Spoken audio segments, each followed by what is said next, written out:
Chapter 978. Dad! Dana, who looked like a snow ape, couldn't help but shout, her face full of anxiety. In front of the sea of flames, the black 12-winged burrow was like an Azura from hell. He held a black greatsword, his back facing everyone.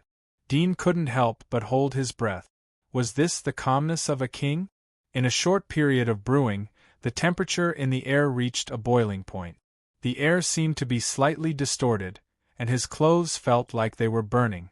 Dean even suspected that as long as a match was lit, the air would spontaneously ignite. With a sudden high-pitched cry, all the firebirds immediately cried in response. At the same time, the flames on the firebird's body surged, condensing into a blazing fireball in front of its chest. When the fireball reached 1/2 meter in diameter, it shot out with a loud bang. Thousands of fireballs flew forward, converging into one, like a torrential waterfall of fire, sweeping down from the sky. The momentum was magnificent and shocking. Suddenly, dark ripples appeared all over 12-winged Burrow's body. It looked like the halo of a character in a game. The instant the sea of fire engulfed him, he let out a low roar. Like a lion or a tiger, his momentum was intimidating. He raised his greatsword high and charged into the sea of fire. The sea of fire instantly drowned him and swallowed him. But in the next moment, the sea of fire quickly separated to two sides, and a black figure emerged. It was Burrow. He and the giant sword in his hand were like a reef beside the waves, standing upright in midair. The sea of fire was split apart by the giant sword, but it didn't hurt his body at all. Even the feathers on his wings didn't burn. Dean's eyes widened as he was stunned. This wasn't an ordinary flame. He could feel the high temperature emitted by it. The temperature was much higher than the average fire. If it was him, he wouldn't be able to resist it.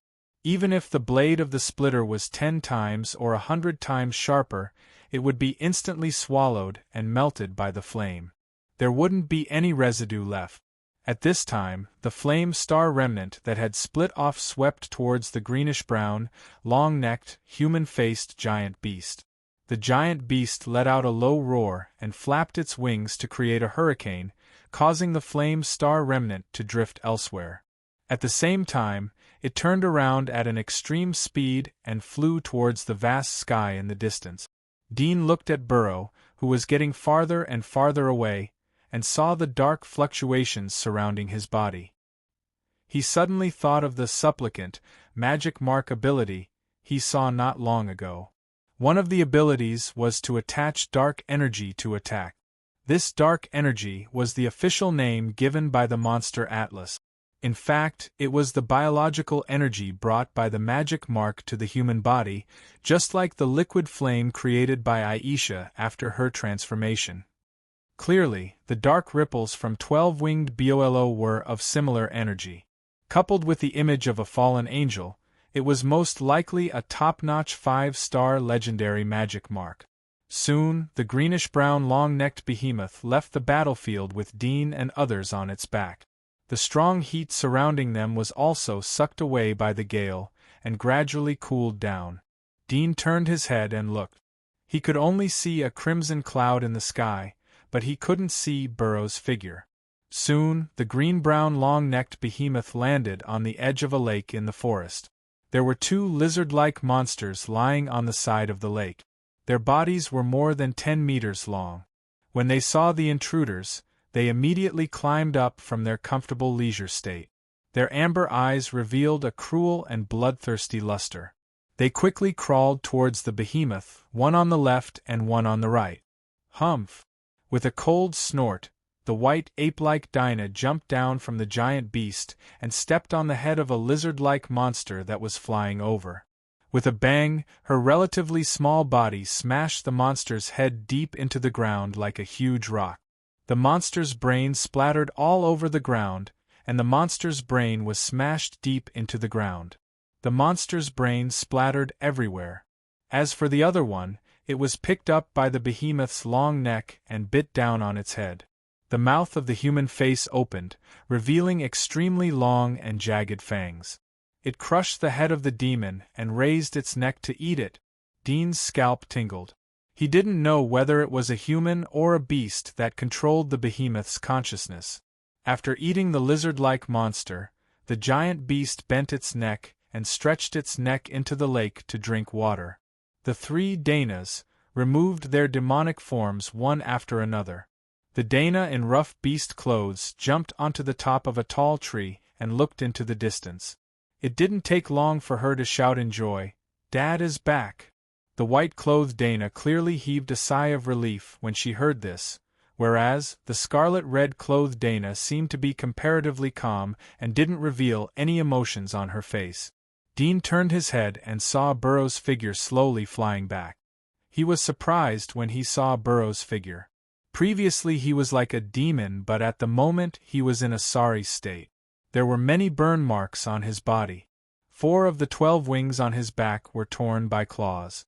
They were bloody and the feathers were messy. "Dad, you're hurt!" The white-robed Daina was surprised and immediately rushed over. Burrow slowly landed. The wings on his body quickly retracted. His dark skin gradually faded and became a bit pale. His upper body was naked and there were several bloody claw marks on his back. "It's nothing. It's just a small injury." Burrow comforted the anxious white-robed Daina. The white-robed Daina's eyes were full of tears when she saw the injury on his back.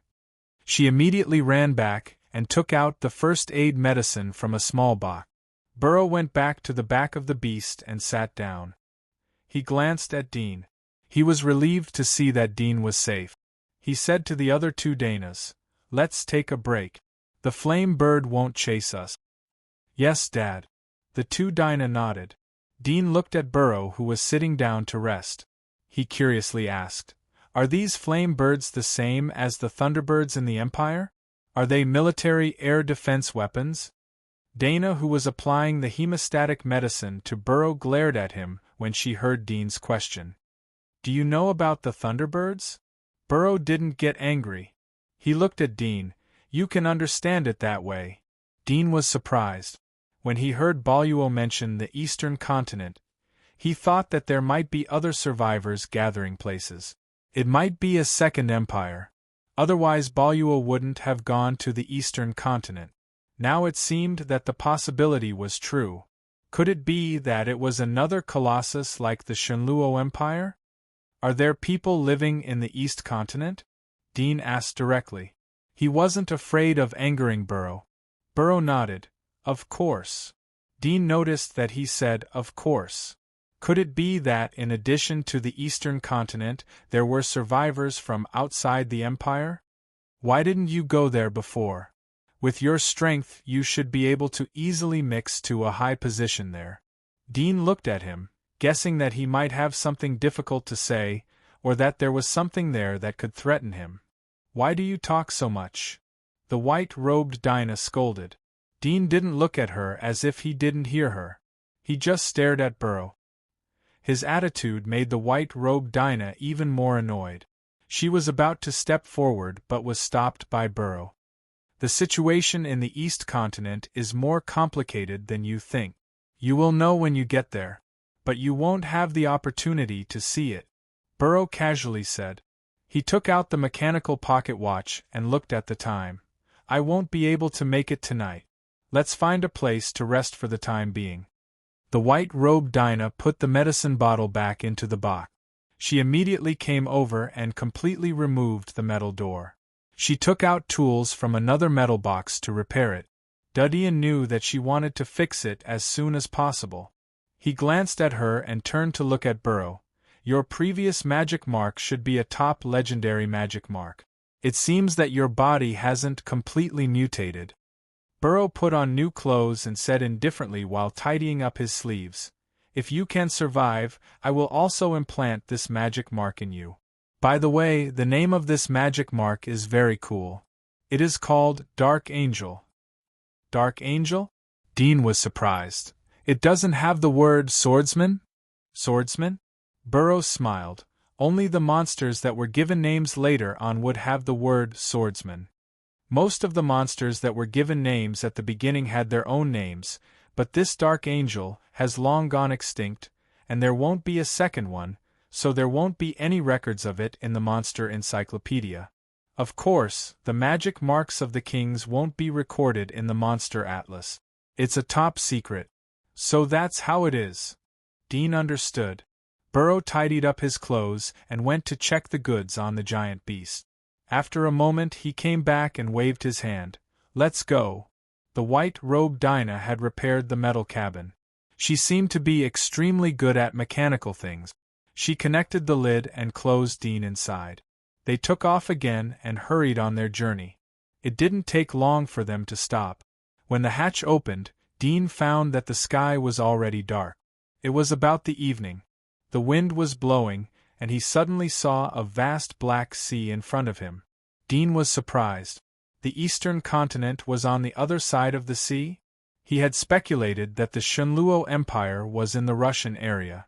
If they were going to cross the sea, then the eastern continent was in the west? He was surprised as he looked at the Black Sea. The tides rolled up and hit the surface of the sea. The sea was so deep that he couldn't see the bottom.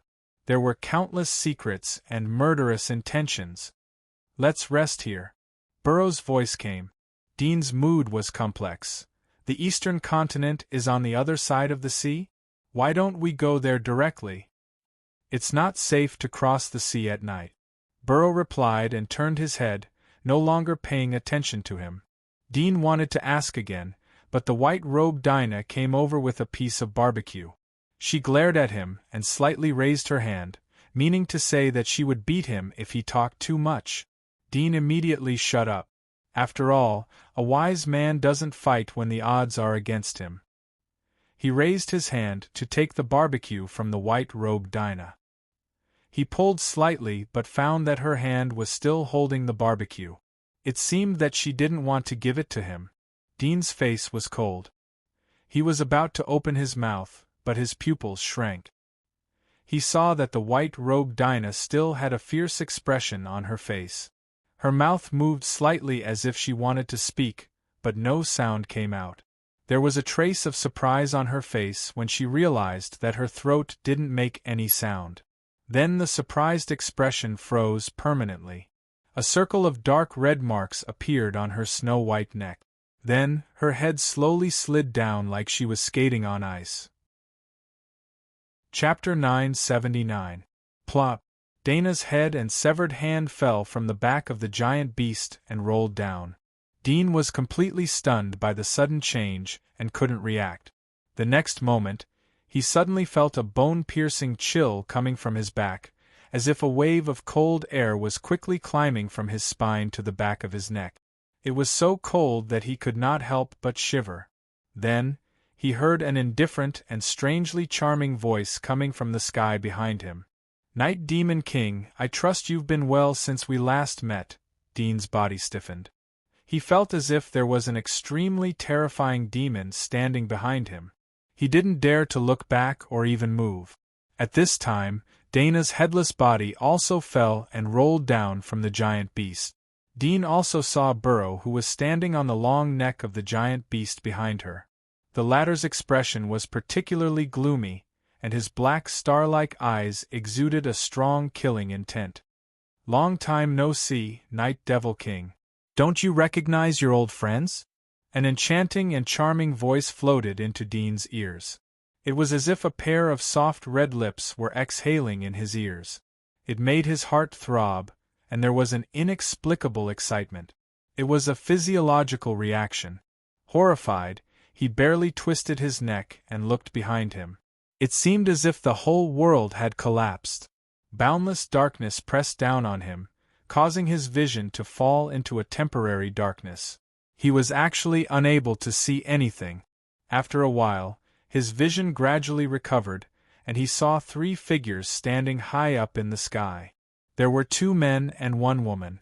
The man had an imposing figure, and his entire body was shrouded in darkness, making it impossible to see his figure clearly.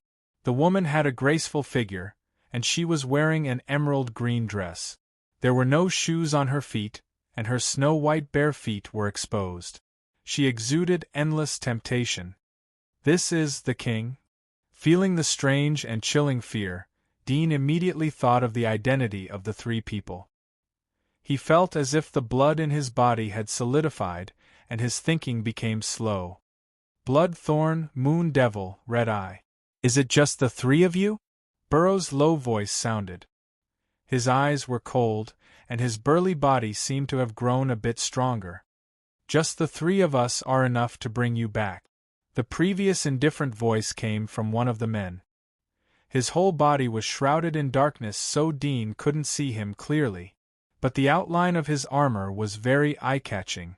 It was like a sharp blade protruding from his body. It reminded Dean of the Splitter. It seemed that this man was extremely good at attacking. Dean had recovered from the strange shock. His eyes were calm as he looked at the three of them. He suddenly remembered that Felicia had said that she was under the command of the Blood-Thorn King. It's been so many years. I didn't expect you to run out of the borders. No wonder I couldn't find you anywhere in the Empire. The enchanting woman's voice had an irresistible charm. Her voice alone made Dean's heart palpitate. He even gave birth to a feeling of love. He wanted to kneel under her bare feet and serve her. Dean woke up from the strange feeling after she finished speaking. He was shocked. Even the origami who had an impeccable appearance couldn't make his heart beat and desire. But this woman's voice alone made him have such an impulse. Was this the ability of her magic marks? When Boluo heard their words, he sneered softly and said, "If that fellow Light came, I would have a headache. But if the three of you dare to come and die, aren't you looking down on me too much? Oh, after so many years, your tone is still so arrogant." The man in the armor said indifferently, "If it was the former Night Devil, we would be helpless. But now you have betrayed God. I alone am enough to take you down." "Is that so?" Boluo's expression was calm, a hint of mockery on his lips. He looked at him indifferently. "You can try. How can you not let me participate in such a thing?" Suddenly, as if she had discovered something, she giggled in a slightly exaggerated manner and said, "Isn't this Dana? There are actually two of them. Oh, it should be three. One of them was accidentally injured by me just now. Hee, after so many years, you still haven't forgotten her? Are you planning to resurrect her?" Boluo's face turned cold, his eyes surging with monstrous, killing intent. His bones began to crackle as his body grew taller and taller. His pale skin that hadn't seen the sun for many years began to be covered in a dark green mucus. At the same time, the back of his shirt rose up, tearing apart. Pure black wings extended out, 12 wings in total. He was like a demon king descending upon the world. The enchanting woman was surprised to see Burrow's demonic body. "You can still keep the 12 wings of the Dark Angel after stripping off the king? Tonight you will bury her." Boluo's voice became deep and sinister. The horns on his head bent, and black patterns extended to his face like a strange curse. His eyes became pure black without the scara. Feeling the pressure exuding from Boluo, the enchanting woman slowly put away the smile on her face. The three of them solemnly looked at him, their eyes flashing with deep killing intent as well as some strange emotion, like greed. Dean's body tensed up as he saw the momentum of both sides getting stronger. He hoped that their battle wouldn't affect him. Whoosh! Boluo suddenly shot out like a black scythe, cutting through the sky toward the three of them. The three of them dispersed and appeared in 3 different directions. The only one who didn't move was the man in the armor. The blades on his armor suddenly changed and seemed to come alive. They extended and twisted. In the blink of an eye, the size of the blades increased by several times. It was a bit like Dean's splitter, but it was more ferocious and violent than Splitter's splitter. Whoosh! Whoosh! Whoosh! Several blades shot out from the sphere as fast as phantoms. 12-winged Burrow swung the black greatsword in his hand and cut off all the blades. His body approached infinitely. At this moment, he suddenly stopped as if there was a wall in front of him. Dean noticed that the bodies of the enchanting woman and the silent man started to change dramatically. The enchanting woman's body began to swell. Her slender arms and thighs began to swell rapidly. They were like fat intestines that had been soaked in water, becoming extremely disgusting and bloated. Her body also grew larger, and she no longer looked like a human. She had turned into a lump of interwoven intestines, and in the middle of this lump, there was a blood-red pupil with a diameter of 1/2 meter. It was like a blood-red moon, emitting a strange demonic aura. The other silent man's body also turned into a 4 to 5 meter tall giant in the blink of an eye. His body was still in human form, but it was different from a human's. He held a weapon that looked like a Buddhist staff in his hand, and the tip of the weapon was a crescent moon. Seeing the changes of the three, Dean thought of the title of king that Burrow had mentioned. He quickly compared them to each other. 3 kings. Dean clenched his fists and resisted the fear. He carefully climbed out of the metal cabin. This was a once-in-a-lifetime opportunity to escape. However, as soon as he climbed out of the metal cabin, Dean saw Dinah in beast suit in front of him. "Go back." Dinah looked at Dean coldly. Dean didn't expect that she would pay attention to him at this time. He was so angry that he wanted to curse. He gritted his teeth and said, "Aren't you going to help your father?" Dinah still maintained her cold expression and repeated, "Go back." Dean slightly gritted his teeth. He glanced at Aisha behind her and finally resisted the idea of letting her make a move. With Aisha's strength, she might not be a match for the 2 Dinahs. Damn it! He was angry in his heart, but he still slowly moved back. Puff! Suddenly, blood flashed in front of him. Dinah's expression showed a trace of astonishment. Then her head fell down. Behind her severed neck, there was a head just like her, scarlet-robed Dinah. Dean was stunned. The scarlet-robed Dinah, who was almost the same height as Dinah, kicked the headless body of Dinah. She stepped forward and grabbed Dean's shoulder. She whispered, "Follow me if you don't want to die." Then she turned and jumped from the other side of the giant beast. She whistled at the same time as she jumped.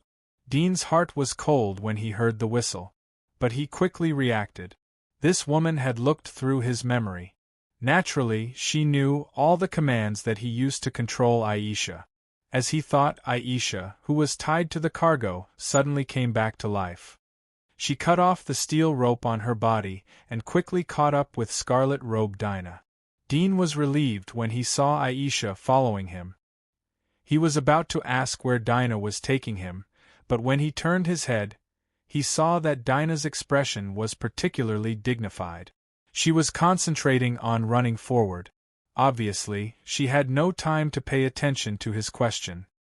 He simply closed his mouth. He heard a violent bombardment coming from above. He looked up and saw that 12-winged Burrow was already fighting with the ball-shaped blood-thorn king. On the other side, the giant moon king with the crescent moon staff had also joined the battle. The enchanting woman, whose body seemed to be intertwined with intestines, was only watching from afar. But the giant bloody eye in the center of her body was suffused with a strange red light, as if blood was about to seep out. In a 1 versus 3 situation, 12-winged Burrow fell into a disadvantage in the blink of an eye. 2 of his wings were cut in half. The blood-thorn king, who was fighting him head-on, did not suffer much injury. Every time 12-winged Burrow's sword was about to cut his body, it would suddenly stop, as if there was an invisible barrier. Is this the ability of a king? The more Dean watched, the more shocked he became. The speed of the battle was too much for his eyes to take in, and the strange attacks that appeared from time to time were completely incomprehensible to him. Seeing that Burrow was surrounded by 3 people and had no time to be distracted, Dean was relieved. He could not help but feel a little excited. At this time, scarlet-robed Dinah had already carried him more than 10 miles away, leaving the battlefield behind in the blink of an eye. Dean suddenly noticed that scarlet-robed Dinah was running in the direction of the bottomless sea. He was shocked and hurriedly said, "You're crazy, this is a dead end." Even Burrow did not dare to cross the sea at night, but scarlet-robed Dinah was running straight over at this moment without looking back. Dinah ignored Dean's shout and looked straight ahead. She was extremely focused, which also meant that she was very nervous. Looking at the fast approaching sea, her body suddenly began to change. Bright silver scales appeared on her arm that was clamping Dean's arm. They were extremely smooth, like fish scales. Her cheeks also had wavy cracks, like gills of a fish. Seeing her changes, Dean suddenly thought that she was the same as Dinah, having two kinds of magic marks. Could it be that her second magic mark was a sea monster? Soon, Dinah proved Dean's guess with facts. She grabbed Aisha, who was following behind, and with the other hand clamped Dean. She suddenly jumped from the shore. She leaped down. Plop! Cold seawater suddenly wrapped his body. Dean almost choked. The next moment, he saw an incomparably ferocious strange mouth open, and the mouth was incomparably black. His pupils shrank, and he hurriedly raised his hand to resist, but his magic mark ability was suppressed. As soon as he raised his arm, it was swallowed. The sharp teeth scratched his arm, and then he felt that he had entered a very tight space. His body was firmly wrapped, and he was unable to move, and could only barely breathe. I was swallowed as soon as I entered the water. Dean was somewhat desperate in his heart. His luck was unbelievably bad. He tried to struggle, but his arms and feet were firmly pressed, and he could not move at all. Fortunately, he felt that he could continue to breathe. After a flurry of struggle, Dean quickly calmed down, and suddenly found that he did not continue to slide deeper, and there was no sticky stomach acid around him. He could not even feel the burning sensation of digestion, and he could still breathe oxygen. About 4 or 5 minutes later, he felt a force pushing on the top of his head, and the soft flesh wall around him was also pushing. Whoosh! He felt that he was being squeezed out. He sat down, and felt that he was sitting on something sticky like a mass of meat. The surrounding was filled with an unpleasant pungent smell. He tried to open his eyes wide, but he could not see anything. At this time, he realized how important the dark vision was. Don't move. When Dean was at a loss, a cold voice with a bit of breath sounded. Dean immediately recognized that this was the voice of Scarlet-Robed Dinah. Where are we? Dean immediately asked. In the stomach of an underwater monster. Scarlet-Robed Dinah gasped. Although Dean had some guesses, his heart was still cold, but soon he calmed down and said, "Do we have a way out? Why did you come to the sea? Aren't we looking for death? Do you have any way to escape?" Chapter 980. Dean knew that what she said was right, but can you survive in the sea? Dean looked at the darkness in front of him. Although he couldn't see Dinah, he could feel her breath. He knew that she was in front of him. Since she had chosen this path, it showed that she had some assurance. "If there is no accident, I should be able to survive," Dinah whispered. Dean's heart shivered. He didn't expect her to have such an ability. He gently sniffed and smelled Aisha's scent. His heart was a little relaxed. He knew that she wouldn't leave him halfway when they entered the sea. His heart was somewhat grateful. However, she knew that he should have a purpose for bringing her along. "Can we get out of the belly of the sea monster?" Dean asked. Dinah said in a low voice, "I can't. If we go out now, there will be other sea monsters outside. We will be torn apart. This is my temporary shelter." "Shelter?"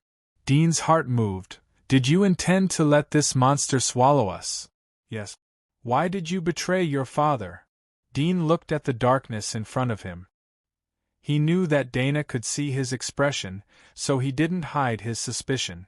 The air fell into a brief silence. After a few minutes, Dinah's voice sounded again with a bit of a mocking tone. "Father? From your human point of view, he gave birth to us. He is indeed our father. But you have seen that in his eyes we are just tools for his experiment. Do you know what he calls me?" "What?" Dean was surprised. Wasn't she called Dinah? Dinah seemed to see Dean's expression. She chuckled with a bit of sarcasm. "We have 2 names. One is Dinah. This is the name he uses when there is no one around him. But when there are other Danas, he will use another name to distinguish us. For example, my name is number 67. Number 67? Dean was startled. His pupils shrank. Is that the serial number he used to train you? Birth. Dana's lips twitched when she heard this word. That's a good description. It's indeed a birth. In fact, I'm not the last one to be born. There are many more after me. However, as you can see, there aren't many who are still alive. The other Danas all died in his hands and became his experimental subject. Dean felt a burst of palpitations and inexplicable sighs, although he had expected it. Earlier, when Burrow picked up the tortured Dinah, that gentle movement and extremely gentle gaze made him feel as if he was looking at himself. Anyone would think that he was a loving father, but who could have expected that he had personally buried so many of his beloved Dinah? Perhaps you don't know how it feels to personally send the dissected and buried Dana into the furnace. For me, they are me, and I am them. Dana's voice was a bit sad. She didn't have the arrogance of a queen like before. Instead, she made people feel pity for her. I was lucky. I was lucky enough to survive. Dean was silent for a moment. He named you Dana. This name should be very important to him, right? What's the use? We are not the real Danas. We are just experimental products, a substitute, a puppet to comfort his lonely heart. Nothing more. Dana sneered. Dean thought of Dana, who was infected with the virus, and Burrow's indifferent attitude towards her. He knew that Dana was right. These clones were just experimental products made by Burrow. It was a sad existence. The other two seemed to be loyal to him. Dean suddenly thought of Dana, who had tried to kill him several times before. Her loyalty to Burrow was obvious, and it didn't seem like she was pretending. Of course. Dana's tone suddenly became indifferent. He wouldn't dare to keep us around if we weren't loyal enough. There was one who was ready to betray him and escape from the Devil's Cave. But he was aware of it in time. So, you hid it very well, Dean said in a relaxed tone. Dana didn't reply and didn't say anything. The darkness fell into silence again. Dean felt that the surrounding flesh wall was slightly squeezing and shaking. It seemed that the sea monster was swimming at a very fast speed. He couldn't help but ask, "Are we going to stay in its stomach? What if it runs into the deep sea?" "No," Dana indifferently said. Dean heard her confident tone and was stunned. "Why?" "Because I'm controlling it." Dean was stunned by Dana's answer. He was about to say something when he thought of Dana's magic mark ability. She was able to read memories. The premise of reading memories was obviously that she needed to connect to his brain. Could it be that she could also connect to the brain of the monster? Thinking of this, he suddenly felt that this ability was really too awesome. Why didn't he have such good luck to meet such a powerful legendary monster? Otherwise, he felt that his life would be much easier. He could have unified Sylvia and even reached the Shenluo Empire in advance by relying on the correct route to read the magic mark. He could have relied on this ability to mix into the level of the Lord of the Abyss and spy on countless Empire secrets. Dean's thoughts continued to drift for a while. With a violent jolt around him, he came back to his senses. "What's wrong?" Dana didn't speak. It seemed that he was the only one left in the darkness. Fortunately, the faint snorting sound told him that Dana was still there. After a few minutes, Dean felt that the twisting flesh wall around him became loose again. At this time, he heard Dana's voice.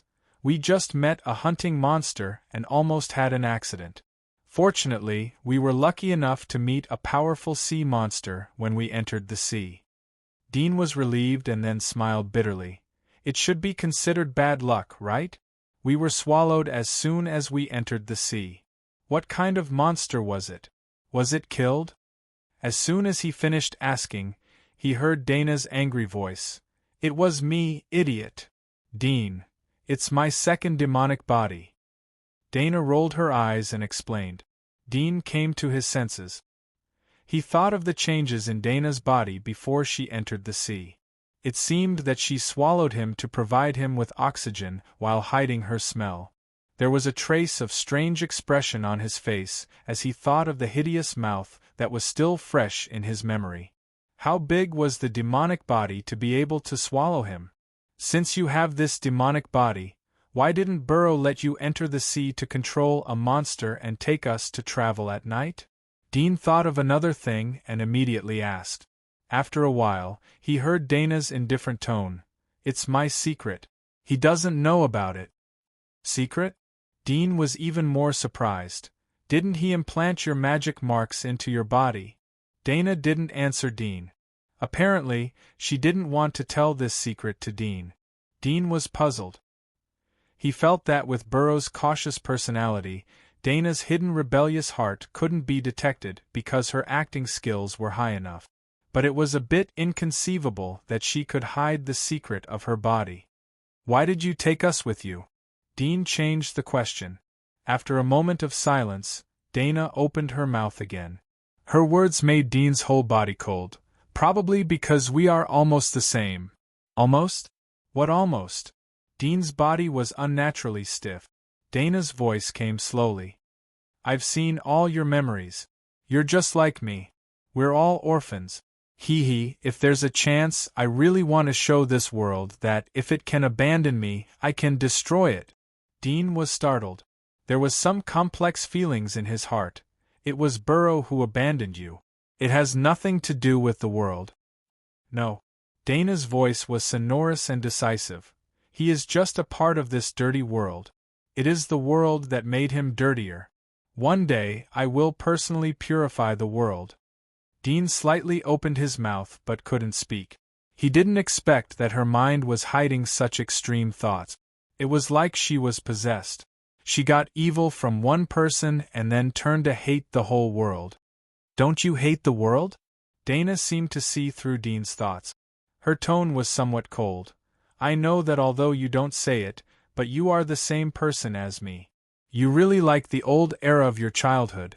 That clean and beautiful world is not the world you grew up in after you woke up. So you learned to kill people. The more you kill, the more you kill. But your heart doesn't feel guilty. For you, they are like animals from another world. You can't even call them the same kind. There is no mercy in people's heart when they hunt the aliens. So for this world, you are the real devil. Dean was startled. After a moment, he slowly shook his head. What you said is wrong. Wrong? Dana's voice was cold and there was a trace of displeasure. Dean didn't show any fear. I never thought about killing people at first, but I felt the threat of death. When I felt that people wanted to kill me, and could even kill me without paying much price, I really woke up. The first time I killed someone was an old alchemist. It was a mistake. It was at that time that I experienced the feeling of killing. A lot of things are like this. When you start it, you can't stop it. In particular, more and more people made me feel that they should be killed. Even killing them is not enough as a punishment. It's a pity that death is the most severe punishment. Haven't you ever hated? Dana asked coldly. Her tone was full of disbelief. Dean knew that she wouldn't believe him even if he denied it. But he didn't want to deny it. I hated when I was in the most desperate situation. But that desperate attitude wasn't permanent. When I got rid of that mentality, I didn't hate anymore. I knew who my enemy was and who I should kill. Dana sneered. Stupid. Dean wasn't angry.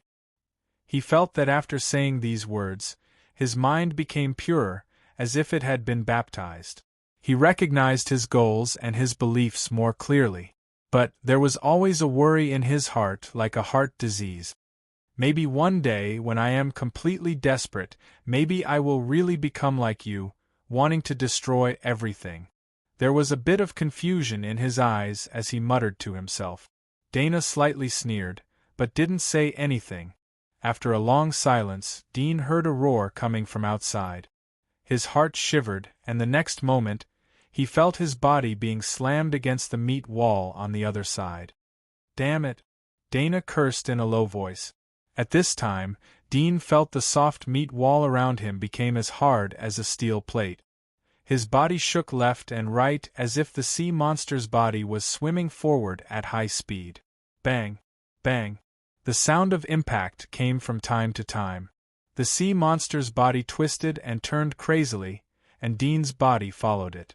After 10 minutes, the battle outside was over and peace was restored again. Dean was relieved to see the sea monster was still alive.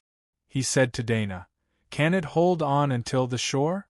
The previous battle was so fierce that it was estimated that the sea monster had suffered a lot of injuries.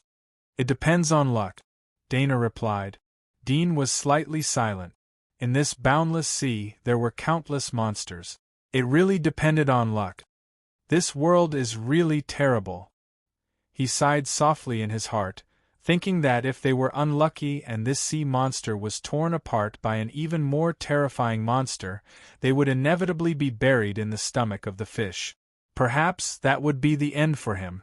Thinking of this, he couldn't help but feel regret. Suddenly, he thought of something and asked, "Is there any monster over the sea? Why can't we fly over at night?" Dana snorted and said, "Do you know what is on the other side of the sea? Isn't it the eastern continent?" Dean of course remembered. "Then do you know what is in the eastern continent?" "What?" "Another empire." Dana's words made Dean's heart jump. His previous guess was once again confirmed. There were survivors in the eastern continent. An empire like the Shenluo Empire? Dean couldn't help but ask. Otherwise, why is it called an empire? Dana asked. Dean choked and then asked, "But what does it have to do with not being able to fly over the sea at night?" "Idiot," Dana snappily said. "There are thunderbirds over the Shenluo Empire. Naturally, there are defenses over the eastern continent's empires. They are the flame birds we met before. These flame birds live in the clouds, and it is said that they feed on sunlight. So we can't fly too high, or it is easy to alarm them. If we fly too low, it will attract the attention of some of the terrible monsters in the sea. These monsters live in the deep sea.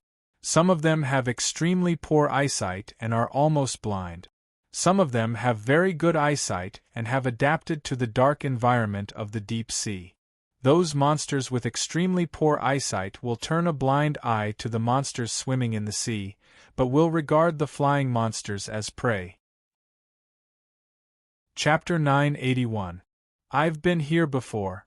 Of course I know. Dean couldn't refute Dana's words.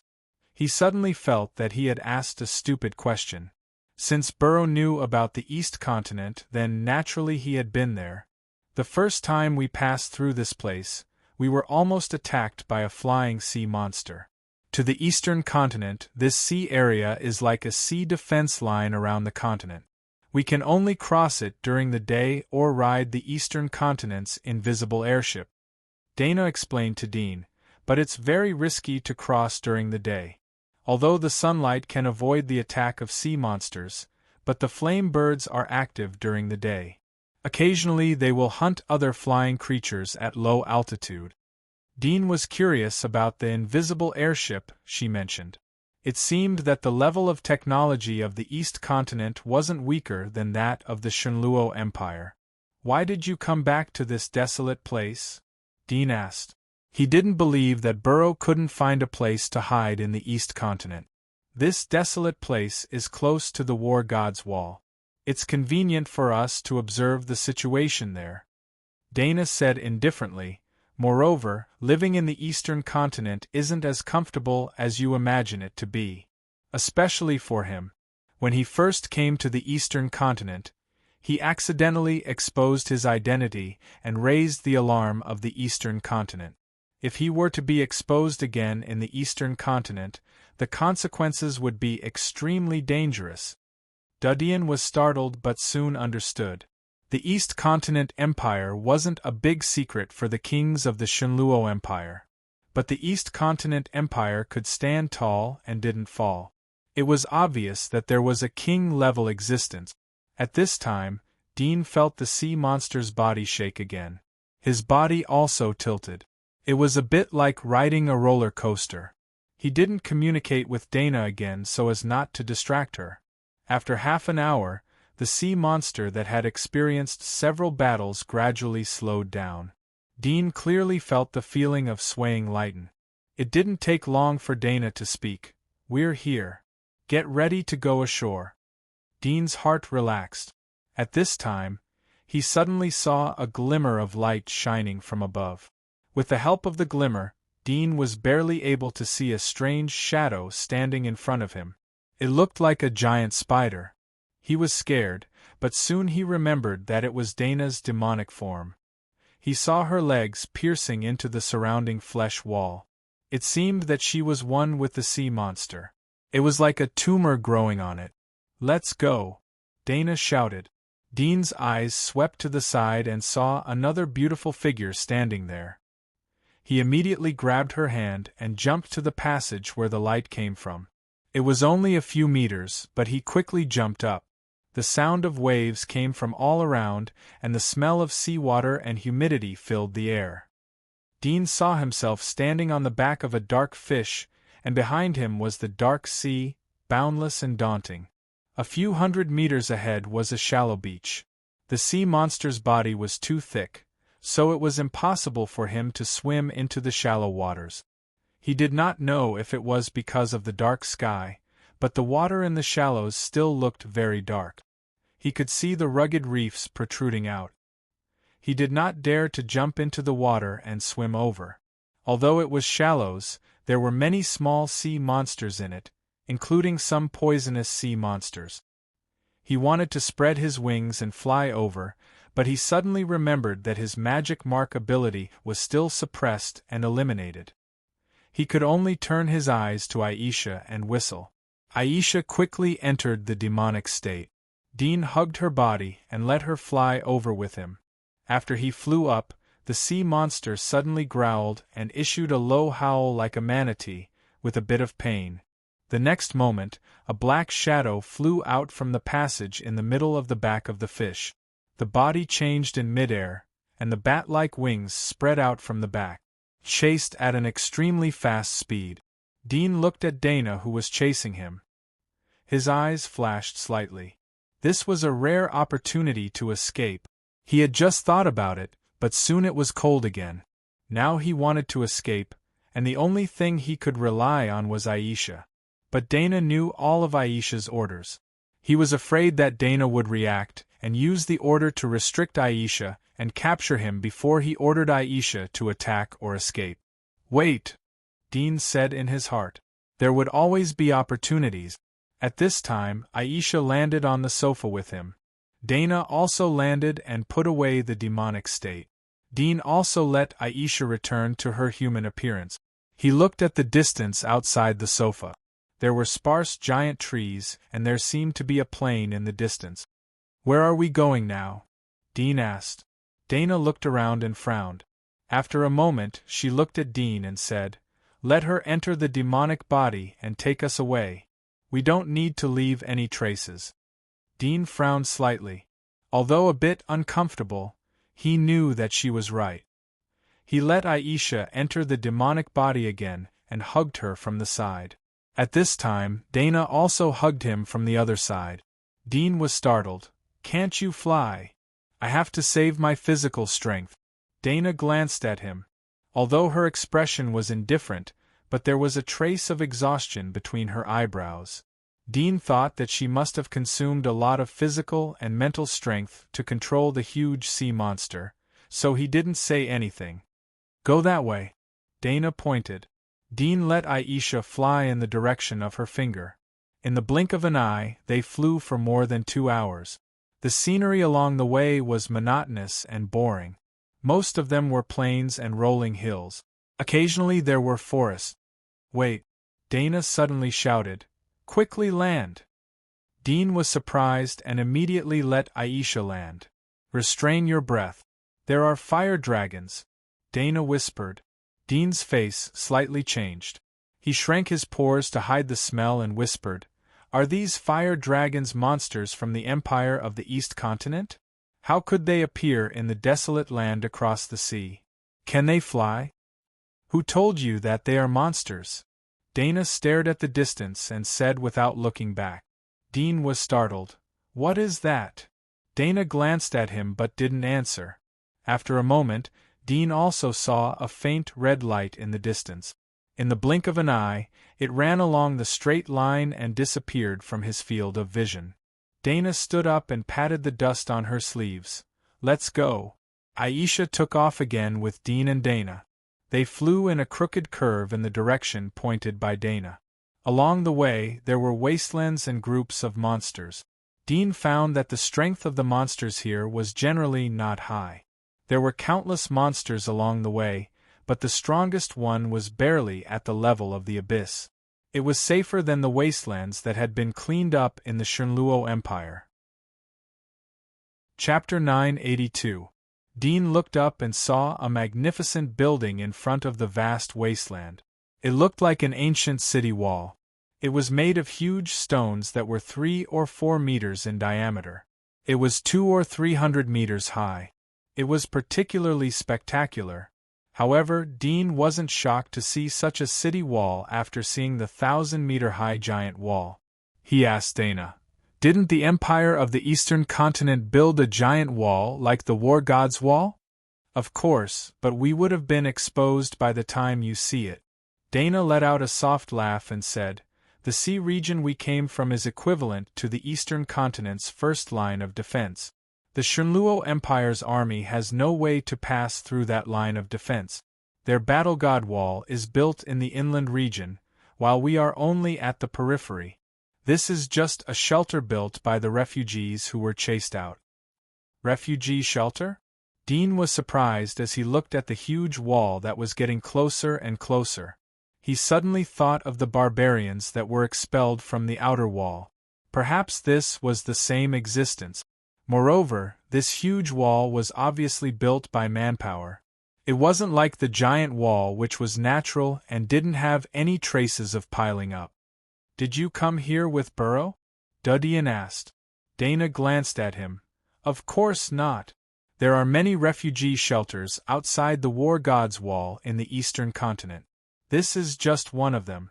We came from other shelters. How can I go to the same shelter? Wouldn't it be suicidal? In case he didn't die, he would be the first to catch up with us." "Many?" Dean's eyes slightly moved. He thought that she had deliberately led the way in a curve. "Most of them wanted to bypass the route that they had been to before," he said. "Maybe it is safer to go to the shelter that you have been to before. The most dangerous place is the safest. He certainly wouldn't think that we would dare to go to that shelter." Dana said casually, "That does make sense. It's a pity that you don't know him. He is naturally suspicious, even more so than you. He will certainly figure out what I'm thinking and think that I will escape in a smarter way. If I really go there, I will be exposed immediately." Dean saw that she had her own understanding, so he didn't say anything more. At this time, the two gradually approached the towering ancient city. Looking from the sky, Dean saw that the ancient city was similar to the giant wall.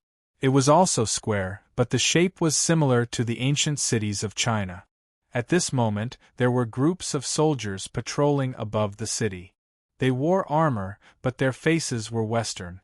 They had white skin and blue eyes, and they were equipped with ancient firearms. Dean was more convinced that the Eastern Continent should be in the west of the old era after seeing the appearance of the guards. At this moment, the guards on the city wall seemed to have seen them and rang the bell. Many soldiers quickly gathered in the direction they were flying. Dean looked at Dina. She didn't let Haisha slow down. She should have something in mind. Whoosh! A pair of dark red wings protruded from Dana's back. She let go of Aisha and flew straight forward. The degree of demonization also expanded. Soon, her whole body turned into a 3 or 4 meters tall giant. Her skin was red and slowly burned with flames. The wings on her back also burned into fire wings. Her body showed more obvious changes. Dean was dumbfounded. This is a new demonic body? Dean clearly remembered that her first demonic body was similar to a giant spider monster that could read memories. Her second demonic body was a sea monster that had scales all over its body. But the strange appearance in front of him was clearly a new demonic body. "She has a third magic mark." Dean was shocked. Suddenly, he thought of what Dana had said in the belly of the sea monster. Burrow didn't know about her second sea monster magic mark. In an instant, he immediately understood. Burrow had implanted 2 magic marks in each of the Dana test subjects as a balance. One was from the Shunluo Empire and the other was from the Eastern continent. It was the same for this Dana. Burrow should have implanted the first magic mark for memory reading, as well as the current blazing magic mark. As for that sea monster's magic mark, it was very likely that she had secretly implanted it into her body. Moreover, she had hidden it. She had hidden it under Burrow's nose. Why would she take such a big risk to implant a third sea monster magic mark on herself? It was obviously impossible to enhance her combat effectiveness. Dean could feel the exuberant energy from the flaming magic mark. It should be a very strong attack magic mark. The only explanation was that she had to use the sea monster magic mark. For example, escape. She had been waiting for this day for a long time. Moreover, she had been silently preparing for it. When the opportunity came, the prepared people would be able to seize it.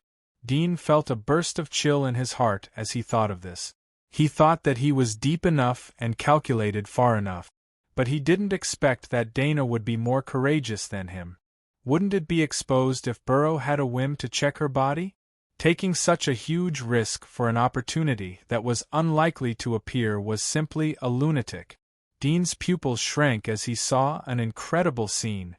The demonic body gradually became complete. The outline of Dana's body gradually changed and became clear. The posture of the demonic body was unforgettable for Dean.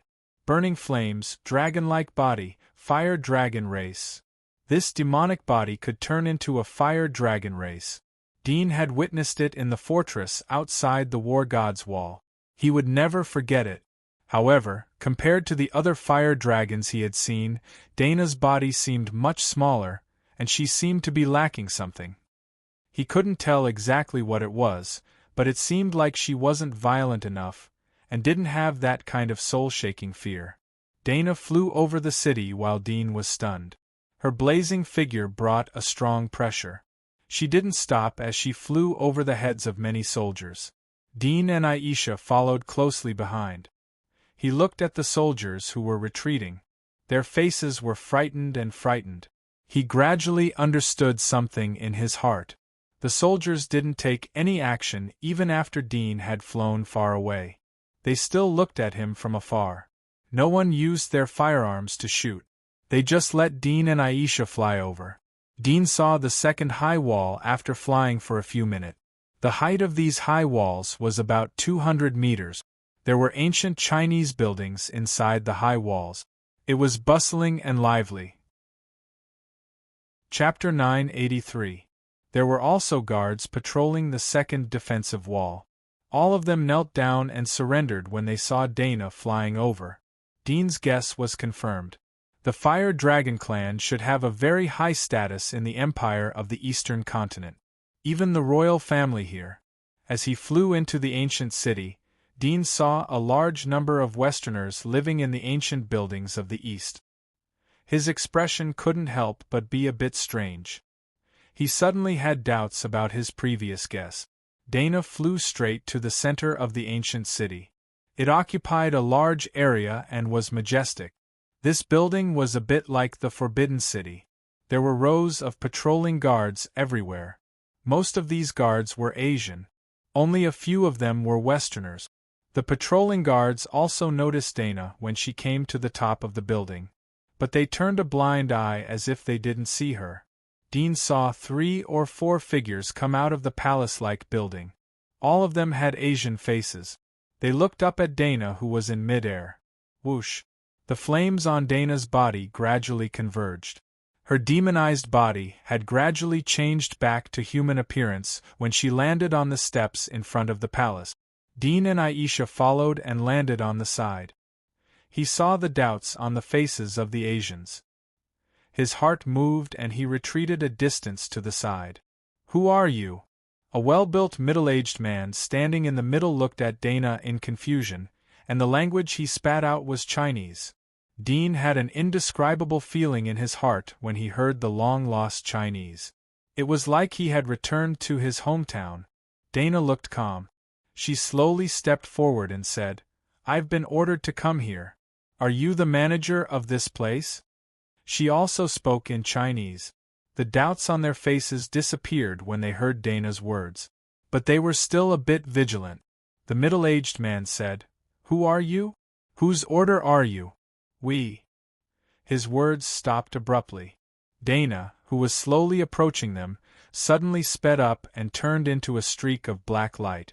The distance of more than 10 meters seemed like a single step as she instantly arrived in front of them. Puff, puff, puff, puff.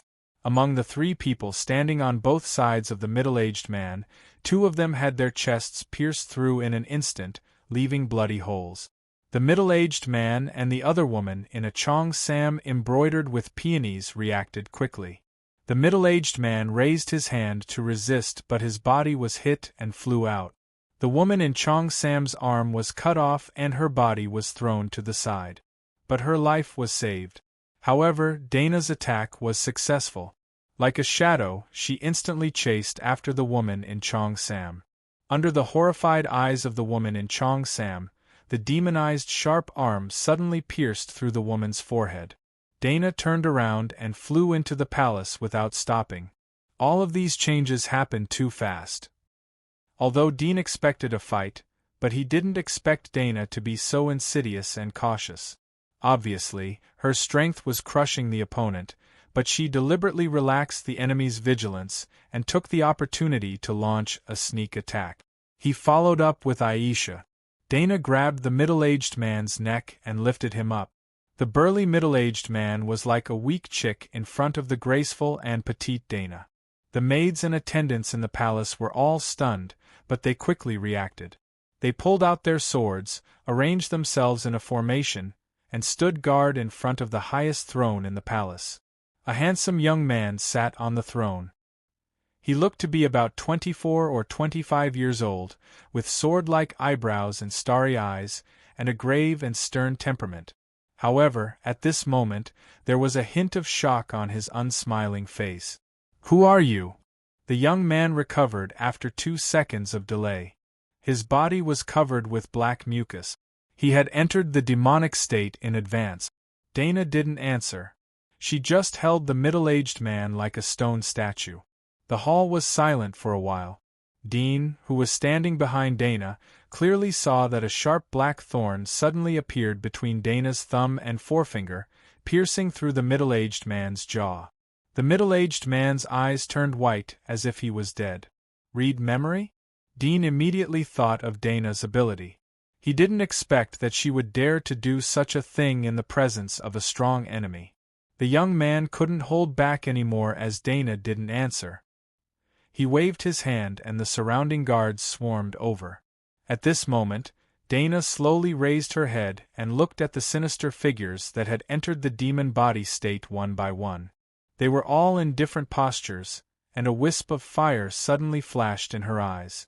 Raging flames seeped out of her body, and heat waves swept through the hall.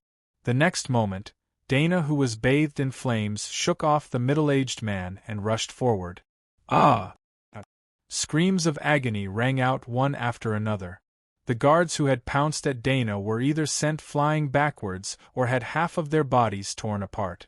Some of them came into contact with the flames on her body and were quickly set ablaze. No matter how hard they tried, they couldn't put out the flames that were burning more and more fiercely. Dana didn't seem to see the guards. She went straight to the young man on the throne. The young man was shocked. He saw that Dana's strength was far beyond his imagination. "Go to hell!" Amidst his despair and fear, he suddenly roared and pulled out a dark spear from beneath the throne. His dark green clawed hand gripped the spear shaft and stabbed it explosively towards Dana. The spear's afterimages were like the wind, instantly producing thousands of spear sparks. The spear shadow was gorgeous, but the more beautiful it was, the faster it withered. The spear shadow was instantly shattered and extinguished. Clang! The metal fell to the ground. The spear head was broken. The cold-looking young man's body also froze. Two slender fingers that were like sword fingers stopped in front of his pupils. Although the fingers did not look like a hand that held a weapon, but more like a small hand that embroidered at home, he did not dare to act rashly. The piercingly cold, killing intent that enveloped his entire body instantly withdrew like tidewater, and the cold young man felt as if he'd obtained a breath from drowning, causing his entire body to be covered in cold sweat. On the other hand, Dana, who didn't emit any killing intent before him, seemed to be slender, elegant, and extremely beautiful at this moment. But her indifferent eyes carried a haughty and arrogant expression, and she was like a queen that had descended to the world. Terror, grief, and indignation filled his heart as he gritted his teeth and said, "What do you want? I need to stay here for a while. You just need to serve me well." Dana put down her hand. The demonic flames on her body had already been extinguished. She said indifferently. The cold-looking young man was slightly startled, but he was secretly relieved. He immediately put on a respectful smile and said, "You can stay here for as long as you want. Just tell me what you need. As long as it's here, you can choose anything you want." The surviving guards at the bottom of the steps were stunned. They looked at each other in dismay, and then looked at the cold young man in disbelief. They never thought that this cold and aloof king, who was always serious in speech and manner, would actually show such a flattering and humble smile. They thought that only lowly people like them needed to be flattered. It turned out that everyone was the same. "Let's solve the matter here first," Dana indifferently said. The young man naturally knew what she was referring to. He smiled and said, "Yes, I'll let them leave." He turned to the guards and maids. He restored his arrogant attitude and said in a cold voice, "All of you leave. Don't tell anyone about this matter. Otherwise, you will be killed without mercy. In addition, from today on, when you see this lord, it's like seeing me. No, it's more respectful than seeing me. If anyone is disrespectful, don't blame me for killing the third generation." "Yes, Lord." The guards bowed in panic. Dean looked at the young man. The latter's quick change made him admire him. Such a temperament wasn't comparable to others. After the guards left, Dana said to the young man, "Sit down." The young man's face slightly changed. He smiled and said, "You should take this seat." Dana glanced at him and stretched out her hand. There was a trace of fear in the young man's eyes. He instinctively wanted to raise his hand to block. But in the end, he resisted. He felt that Dana didn't want to kill him. The next moment, Dana's hand touched his face. So soft. This thought emerged in the young man's mind. He felt that these hands shouldn't be stained with killing, but should be used to serve people. Suddenly, his forehead hurt and then his vision went black. Dean saw Dana's movement and knew what she was going to do. He couldn't help but envy her. The memory-reading magic mark was really practical. She could quickly understand the local situation and make judgments in any strange place. It was 10,000 times better than torture. 5 minutes later, Dana let go of his hand. Dean was surprised. How could memory reading be so fast? When his memory was read, he felt like he had experienced his life again. Although there were occasional fast playback like a slide, he felt that at least 10 years had passed. Soon, Dean noticed that although Dana let go of his hand, the young man didn't open his eyes. Instead, a lot of cold sweat was oozing out of his body. There was a faint pain on his face. Dana didn't pay attention to him. She just lowered her head and thought quietly. After 10 minutes, the young man slowly opened his eyes. There was some confusion in his eyes. When he saw Dana, his eyes suddenly sobered up. He immediately stood up and respectfully knelt down. "Greetings, my king." His hand covered his chest. His posture was pious. It was completely different from the previous humility. It was like love from the bottom of his heart. Dean was stunned. He thought that Dana could control the sea monster. Obviously, her ability wasn't as simple as memory reading. She could even tamper with memories. Thinking of this, he felt a chill in his heart. If she used this on him, wouldn't he become a slave? This thought made him feel a huge sense of crisis. It was even more terrifying than when he was in Burrow's hands. At least at that time, his consciousness was still his own. But if he was in Dana's hands, once she tampered with his memory, then he would be completely finished. Pass down my order. Block the news of my arrival. Also, tell the Research Institute to stop all the current experiments and transport all the steel, cables and other materials they need to the Yangyu Hall. From now on, no one is allowed to step into the Yangyu Hall without my permission. Dana's expression was cold as she gave out orders one by one. Yes, my king. The young man respectfully replied. A moment ago, he was still holding the idea of temporary survival. But now he was completely kneeling in front of Dana's skirt. Dean's mood was complex, but soon he noticed something mentioned in Dana's order. He was surprised. You want to do an experiment? Of course. Dana indifferently glanced at him. At the moment, she was standing in front of the stairs. The young man beside her was kneeling on the ground. His petite figure was wrapped in a scarlet robe, but he was overlooking everything. Dean suddenly felt a chill when she glanced at him. It was not because of the majesty she exuded, but the meaning contained in her eyes. He suddenly found that he had just come out of the tiger's cave, but had entered the wolf's cave. It seemed that Dana wanted to do something to him. Did she want to continue Burrow's experiment? Dean's face was ugly. No wonder she would take him and Aisha to leave at such a critical moment. Perhaps she had been thinking about him for a long time. She helped him get out of trouble just to take him away from Burrow's hands as an experimental subject. That night, under the arrangement of the young man, Dana, Dean and Aisha stayed in a side hall behind the palace called Yangmoon Hall. Dana was familiar with the place as if she had returned to her own home. She made a list of the materials needed and reported the names of the people who could be used.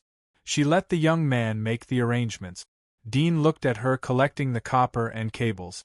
He suddenly guessed her idea and asked, "Do you want to make electricity to return to Shenluo Empire?" "You are not stupid." Dana glanced at him. "No wonder you can climb all the way to this position. If it was me, I might not be able to do this." Dean didn't feel proud of her praise. Instead, he was depressed because his idea was confirmed. "You want to return to Shenluo Empire because you want to go back to Sylvia and get back my super chip, right? This is only one of the reasons. Of course, it is also the main reason." Dana didn't refuse to answer Dean's question. "Unfortunately, you didn't learn the super chip thoroughly. Otherwise, I would be able to quickly master the knowledge in your memory. Anyway, I have a photographic memory so I can learn quickly. Moreover, it is safer to return to Shenluo Empire. If Burrow is still alive, he will never think that we have returned to Shenluo Empire. After all, it is impossible to sneak across the War God's wall by relying on my strength alone." Dean felt an unspeakable sense of anger and powerlessness. He was more desperate than when he faced Burrow. Dana knew everything about him. He had no secrets in front of her. This made him unable to find any way to escape. Even if you have made a way to avoid Thunderbird, there is still a great risk. Why not continue to stay here? Dean wanted to persuade her to stay. It was not because of the super chip, but because he suddenly felt that if he was found by Burrow at this time, he might have more hope to survive. Chapter 984. The next day, Dana dispatched laborers to transform the Moon Hall into a laboratory. A large number of materials were transported to the square outside the hall and piled up. Dean was surprised that the technology of this seemingly ancient shelter wasn't backward at all. It actually had electricity. Of course, this electricity was only in the hands of the upper class. It should be a technology brought from the Eastern Continent Empire. After the transformation of the Moon Hall, Dana devoted herself to the experiment. She called the master of the Scientific Research Institute to be her assistant. Dean was ordered by Dana not to leave the Moon Hall without permission. He could only wander around the hall and think of a way to escape. Since he knew that Dana could tamper with his memory, he had been thinking about how to prevent her from tampering with his memory. He did not want to fall into the same situation as the cold-looking youth. However, no matter how he thought, he felt that there was no solution. After all, Dana knew how to use electricity to avoid the Thunderbird. It could be seen that she could not only access his memory but also grasp all his thoughts. No matter what plan he had, when she read his memory, she would understand it all. My memory should not have been tampered with by her. Otherwise, I would not want to leave her. Dean sat on the stone railing outside the hall. He looked at the golden-armored guards who were moving materials back and forth in front of him. His eyes were lost in thought. He repeatedly recalled all the pictures and details that Dana had taken control of this shelter. Slowly, he found the reason. When Dana tampered with his memory, it should have caused a lot of damage or resistance. This could be seen from the painful expression of the cold-looking youth after his memory was read. He remembered that when he woke up from the hospital bed, there was not much pain. Perhaps it was because of this that Dana did not tamper with Dean's memory. After all, Burrow was next to him. If he behaved strangely, Burrow would know that she had tampered with his memory.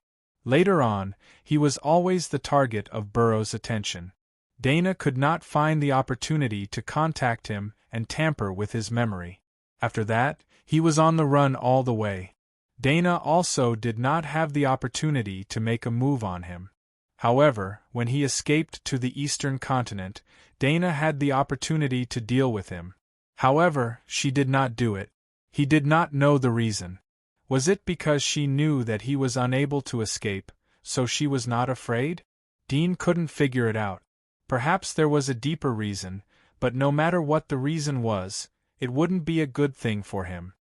She will be on guard against me after the suppression of my magic marks is over. The best way is to tamper with my memory. I must be on guard in advance. Dean silently thought. However, it was easy to say, but how could they guard against it? When Dana wanted to tamper with his memories, his thoughts would be known as well. Even his current thoughts would be understood by Dana, so how could he be on guard against it? Thinking of this, he felt a wave of sorrow in his heart. The memories of my birth have been dug out by her. Even if I make a plan in advance and then forget the plan, it will be detected by her. Damn, she will know my current thoughts and dig deeper. Dean couldn't help but rub his hair. He wanted to twist his head off. It was too annoying and distressing. It was useless to think about it. If he didn't think about it, was he just going to sit and wait for death? He felt even more powerless than when he fell into Burrow's hands. At the very least, his thoughts still belonged to him. Even if he cursed in his heart, Burrow wouldn't know. When he was in a restless mood, he suddenly heard a call from the front. "Young master, young master! Young master, where are you? Young master, come out quickly. Don't scare us." The voice was not pleasant to hear. It was the voice of an out-of-shape woman. Dean was annoyed. He looked towards the direction of the voice and saw a 16 or 17-year-old boy hiding in front of a pile of copper coins. He was dressed in silk and satin clothes. At the moment, he had a smirk on his face, and there was a bit of complacency in his eyes. "Young master is here." A golden-armored guard who was transporting materials saw the boy and immediately called out to the woman. The woman was overjoyed and immediately ran over. When the boy heard someone snitch, he angrily stared at the golden-armored guard. Suddenly, he rushed over, grabbed the guard's hand, and opened his mouth to bite. The golden-armored guard was a little flustered. He quickly hugged the boy and said, "Young master, don't break your teeth." The young man struggled relentlessly, brandishing his claws and baring his fangs as he tried to grab his throat. At this time, the woman had run over and quickly said, "Young master, don't hurt your body." The young man turned to look at her, then at the golden-armored guard in front of him. Suddenly, he sat on the ground, kicked his legs, and cried loudly. He cried like a child, or more accurately, like a baby. The woman seemed to be prepared. She quickly took out a candy and a small puppet from her pocket and handed them to him. "Young master, what do you think this is?" The boy opened his eyes and saw the candy and the puppet. He immediately stopped crying and grabbed them, giggling. The woman and the golden-armored guard were relieved. The golden-armored guard slightly cupped his hands to the woman and left in a hurry, for fear of getting into trouble again. The woman took the boy and patted the dust off his body. "Young master, listen to me. Let's go back. The Candy King is waiting for you. If we don't go back, they will go to war." When the boy heard her words, he immediately became nervous. He grabbed her hand and ran forward. "Young master, slow down," the woman hurriedly shouted. Dean rolled his eyes as he watched their backs gradually go away. He was bored by this episode. He was about to get up and return to the hall. Suddenly, his mind seemed to be hit by something. He was stunned on the spot. "Retard. Fool," he muttered to himself.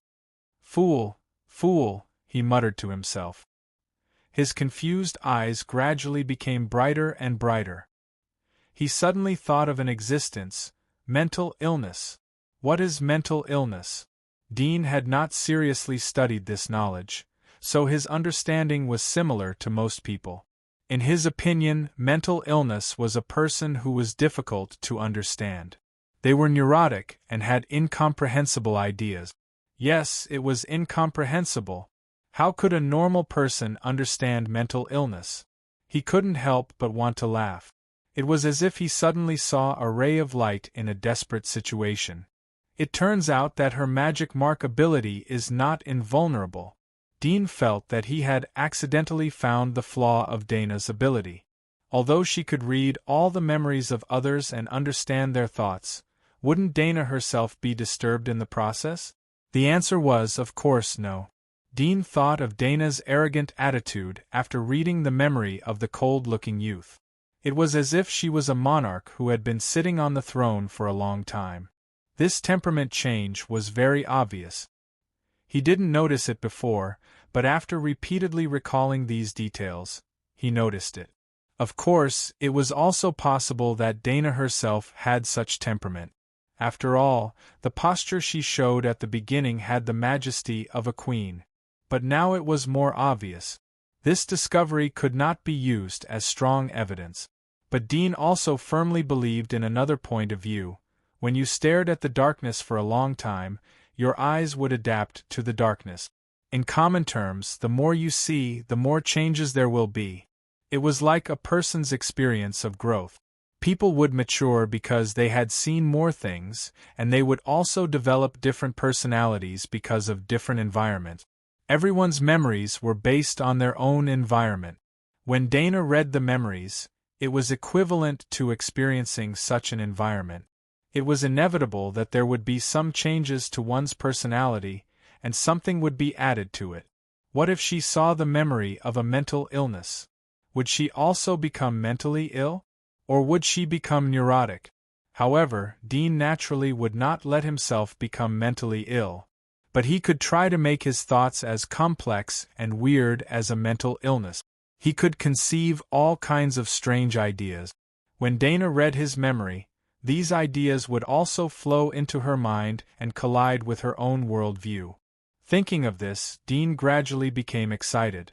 This was a divine counterattack. He began to think hard about the specific implementation process and many strange ideas that would impact Dana's mind.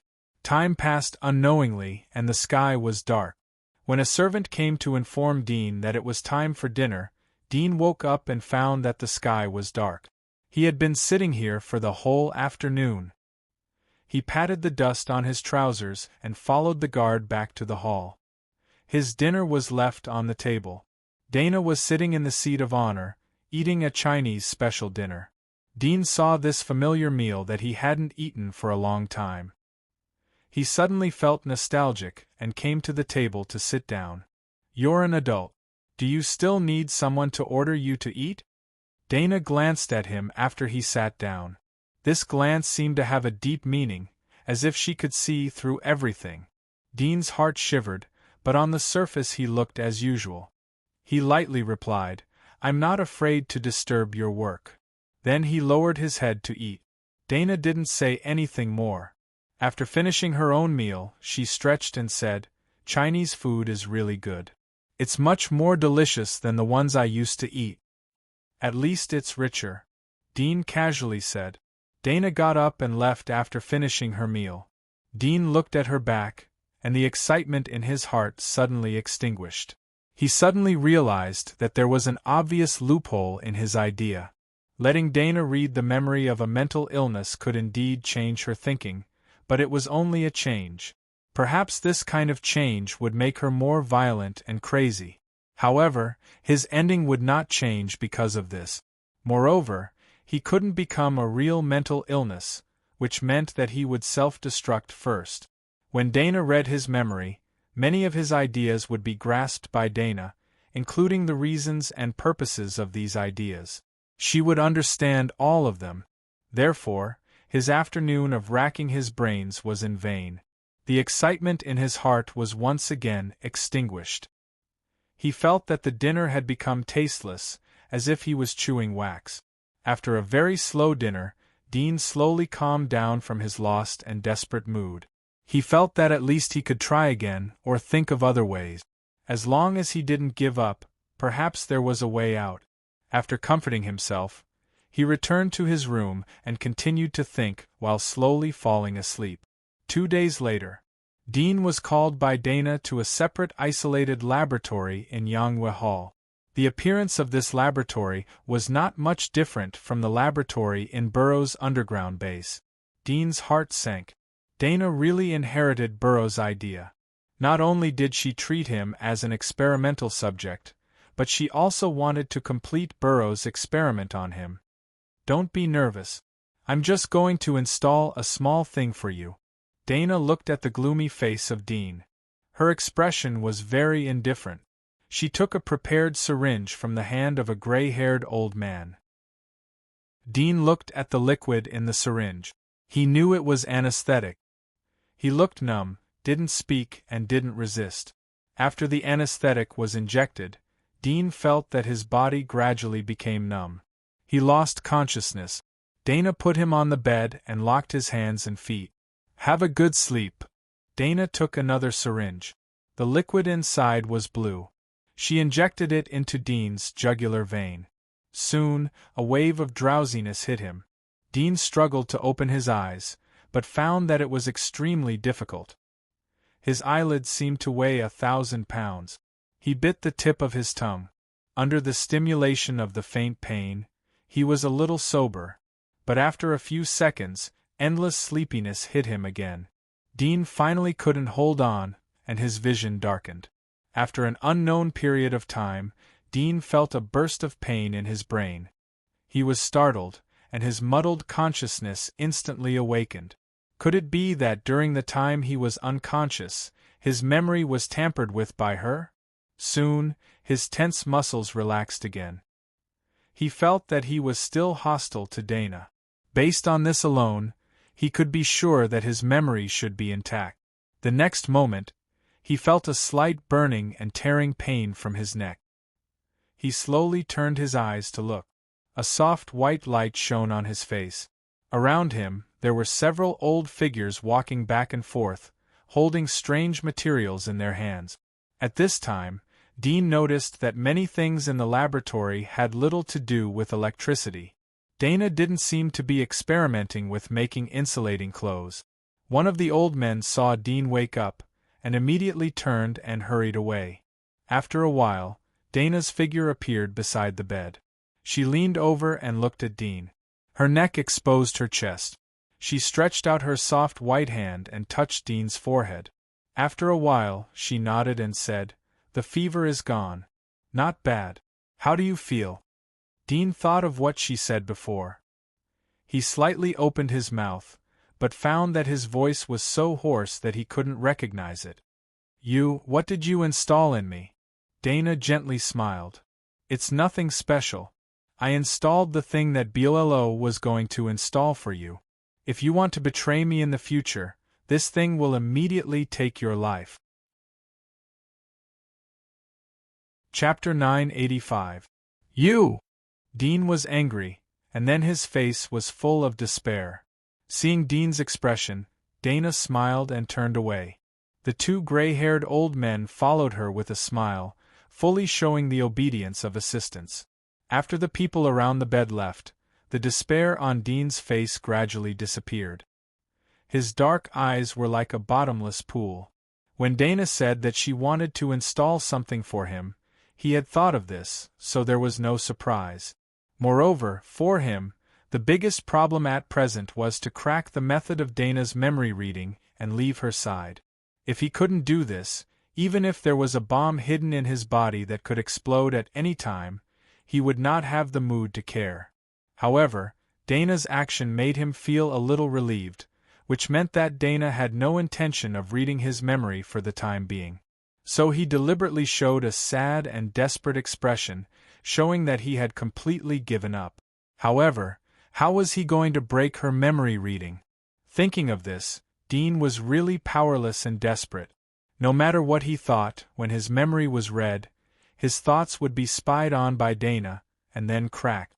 It would be meaningless. It was like a time and space theory without any answer. After thinking hard all night, Dean still had no clue. The next day, Dana came to the laboratory early in the morning. Seeing Dean lying on the bed, she patted his face to wake him up. Get up, today accompany me to make the electric clothes and the battery. Dean opened his eyes, knowing that she planned to return to Shenluo Empire. Dean didn't resist or ask anything. He got up in a lifeless state. There was no vitality in his eyes. He was like a puppet, a walking corpse. He got up, washed, and finished his breakfast. He followed an old man to the laboratory where Dana was making electric clothes. There were a lot of processed and smelted materials piled up in the laboratory. These materials were produced overnight by all the workshops in the city, and the industrial strength and manpower of the whole city were gathered, so the progress was rapid. In addition to the electric clothes, we also need a set of armor to wear outside to defend against the claws of the Thunderbird. Let them build this.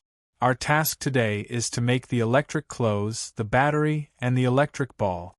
Dana saw Dean coming, and immediately told him her thoughts and plans. Dean silently listened and said, "Insulating clothes can't be made of aluminum. Although it is a good insulating material, it is easy to melt under high voltage.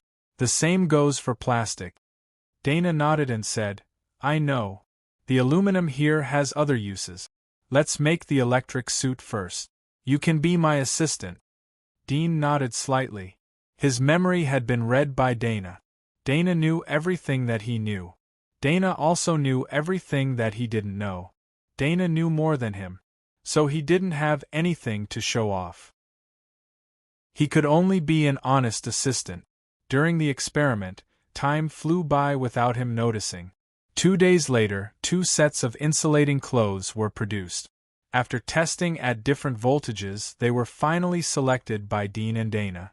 Although the insulation of the 2 insulating clothes couldn't withstand high voltage, but it was the best that could be produced. Moreover, considering the limitations of the insulating material, Dana also installed a conductive device on the electric suit.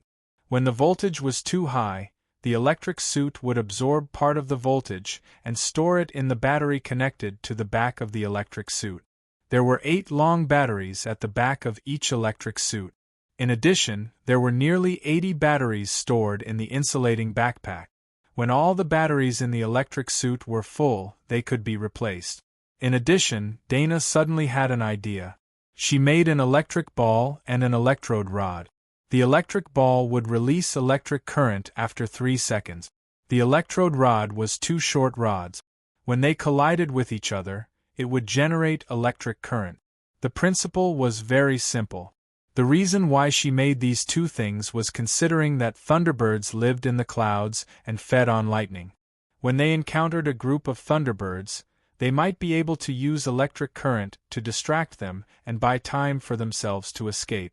After everything was ready, Dana was ready to go. She called Dean and Aisha and left the ancient city together. Dean couldn't help but feel some regret when he thought that he would have to return to the Shenluo Empire as soon as he arrived at the eastern continent. He felt that he was like duckweed drifting with the current. What's in it? Dean saw that Dana obviously had an extra backpack and asked curiously. Dana didn't hide and said generously, "It's some legendary flame soul worms from the eastern continent. After we return to Sylvia and find your super chip, we can continue Burrow's experiment. I know a little about this experiment. Don't worry, I'm sure. If I get some useful knowledge from the super chip, I'll be more sure. You'll soon become the first immortal god in this world." The corner of Dean's mouth twitched slightly. Sure enough, his fate had not been changed. He mocked, "Even God has to listen to your orders, doesn't he?" Dana suddenly smiled. It seemed that this sentence had poked the itch in her heart. She was in a good mood. She patted Dean's shoulder and said, "Don't be so depressed. As long as the experiment method is right, I'll also become an immortal god after you become a god. We can create a large number of gods to rule the world. At that time, you'll be my #1 general. I won't treat you badly. I can even give you freedom." Dean's eyes lit up. "Freedom?" Dana laughed more happily. "Yes, freedom." Dean nodded slightly and didn't say anything. But his eyes were no longer in the previous state of lifelessness. Seeing the change in Dean, Dana gently smiled and waved her hand forward. She had the posture of a king. "This world will soon be ours." "I hope so." Dean thought for a moment and looked at her. "Since you can change that person's memory, you should be able to change mine too. Why don't you do it?" Dana slightly pursed her lips and chuckled. "I thought you wouldn't ask. Although it's not difficult for me to change the memory, the impact on the victim is not small. That person's brain nerves should have been damaged a lot. In a short period of time, there won't be any problems. But after a long time, there will be gradual problems such as amnesia, slow reaction, and so on. In serious cases, there will even be dementia." Dean was stunned.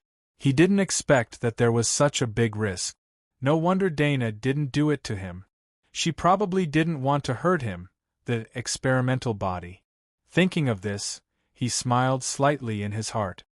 "When you sneak back, if you encounter a flock of thunderbirds, don't be disobedient." Dana turned her head and looked at him meaningfully. "You don't want her to be buried with you, do you?" Dean knew what she meant. She was worried that if he encountered a flock of thunderbirds, he would hold the idea of dying together with her. "I won't do stupid things," Dean said. "That's good." Dana nodded. Half a day later, under Dana's leadership, they returned to the coast. It was noon and the sun was shining brightly. Dana looked at the sky, turned her head, and suddenly looked at Dean's eyes. "Your magic mark's ability should have recovered, right?" Dean was shocked, and his pores couldn't help but shrink. He instinctively wanted to deny it, but he finally held back the words. Yes, in the past few days when he accompanied Dana to do experiments, he felt that his physical strength was gradually recovering. His vision was getting wider and wider, and his strength was growing rapidly. The power of magic marks had returned to his body, and his whole body was filled with a strong feeling. However, he had been careful to hide it, and tried to perform as normal as possible. He didn't expect that he still couldn't hide it from Dana. Deny? If that was the case, would she be able to read his memory? Chapter 986. After a moment of entanglement, Dean finally chose to admit it. "How do you know?" Dana's mouth slightly curved. "The effect of the anti-magic potion will last for up to half a month. So that's how it is." Dean was secretly glad that he didn't lie. He looked at Dana. "What are you going to do? Continue to imprison my magic marks?" "Don't be nervous." Dana indifferently smiled. "I don't need to give you the anti-magic potion with that thing shackling you. On the way back, you will be a burden if you don't have the power of the magic marks. I may not be able to protect you if you encounter a flock of thunderbirds, but don't think about taking this opportunity to escape. Once you cross the war god's wall, the thing in your body will take your life before I see your figure. I don't need to do it myself. Dean knew that she was warning him. He did have such thoughts, but whether her words were true or false, he wouldn't take the risk. After all, life was only once, and if he made a wrong choice, it would be gone. I know. His voice was low, showing a sullen attitude. Dana's eyes flashed, but her face didn't care.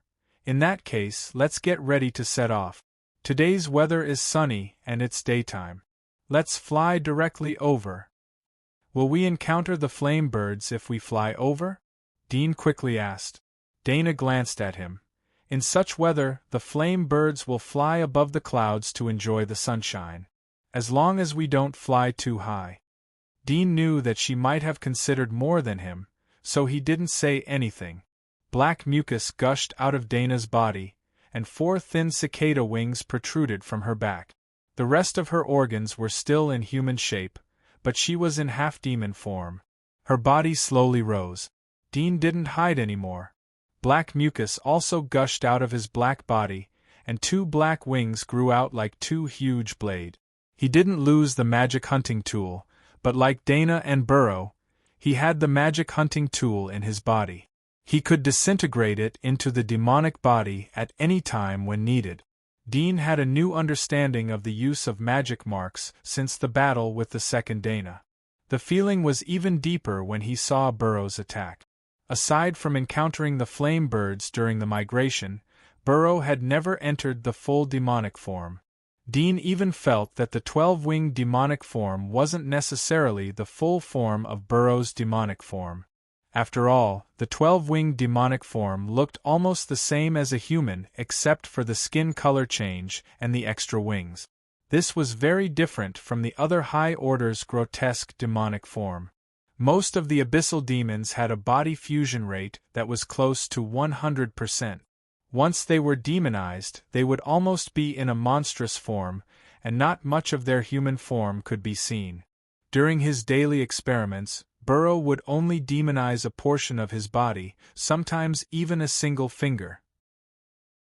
This partial demonization required a lot of skill, and its effects were very obvious. In a protracted battle, it could greatly conserve stamina, and if used well, it could even display a combat strength greater than when he was fully demonized. After these days of observation and understanding, Dean gradually mastered the technique of the demonic form. At this moment, he only demonized the wings of the splitter on his back, but his body was still in a human form. Dana smiled indifferently, seeing the changes in Dean. She knew about Dean's observation of the demonic form from the last time she read his memory, but she didn't expect him to complete the observation and implementation in such a short period of time. The people of the old era were really smart. Dean hugged Dana and took off to follow her. Dana flew towards the sea, her body gradually rising. Gradually, she was 300 to 400 meters above the sea, and she continued to rise. Dean followed closely behind. He felt a burning sensation from the sunlight on his body, and the intense radiation was scattered through the clouds of nuclear dust. They flew over the shallow sea all the way forward. The magic marks in Dean's body moved, and circles of light golden halos appeared in his pupils, like the eyes of an insect. It was extremely frightening. In his line of sight, the world had undergone great changes. He could see countless tiny dust particles, and there seemed to be tiny fly-like insects lying on the dust particles, flapping their wings from time to time. However, this scene couldn't be seen by ordinary vision alone. No one would have thought that there would be so many tiny dust particles and tiny flying insects in this seemingly pure and transparent air. If an ordinary person lived in such a place and inhaled a large number of tiny flying insects, it wouldn't take long for their body to collapse, and all kinds of diseases would appear. In Dean's eyes, Dana's body was gradually penetrated. His line of sight penetrated through the armor, and even saw the veins forged by the metal materials inside the armor, and then saw the electric cloak. As his line of sight continued to penetrate, a white body appeared in front of him, but soon, the snow-white body quickly passed by, and entered a deeper picture. The pores were enlarged, and his line of sight became blood-red. He was attracted to the intricate capillaries, deep veins, blood vessels, bones, and so on under the epidermal tissue. Dana's body appeared in Dean's line of sight, like silk being peeled from a cocoon. There were no secrets to study, and he could completely see the structure of her body. This body. Dean's pupil slightly shrank, and a trace of horror flashed in his eyes. If not for his strong control, he would have been scared out of his voice. He suspected that he was looking at a monster. But when he withdrew his line of sight, the figure in front of him was still Dana's graceful figure. His face changed, and his heart was shocked, and at the same time, he felt a bit frightened. As he had expected, there were indeed 3 magic marks in Dana's body. 2 of them were under the 2 plump parts of her chest, and the third one was on the back of her neck, embedded in the top of the cervical spine. It was hidden very deep. The inside of the spine was hollowed out, and a meat sac was padded, and the magic mark was resting in this meat sac. The soft tissues that oozed out of the meat sac were mixed with very fine blood vessels, which were like strands of hair floating out along the gap between the vertebrae, connected with the flesh and blood outside the vertebrae, and absorbed the body's blood circulation. At the same time, it could also transmit the power of the magic mark in the meat sac.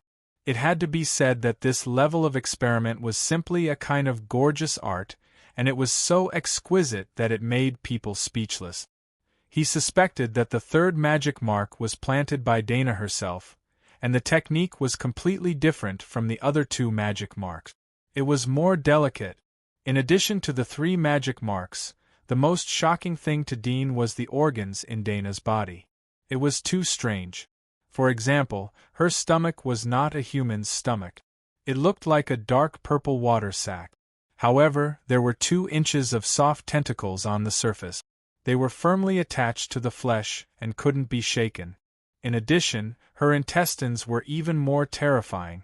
There was only a very short section of the large intestine, but it was covered with sharp teeth. The small intestine was like a viper, and there were obvious bumps on the surface. The surface was unusually smooth, and the inside of the intestine was stained with a thick layer of butter. In addition, her skeleton was also very strange.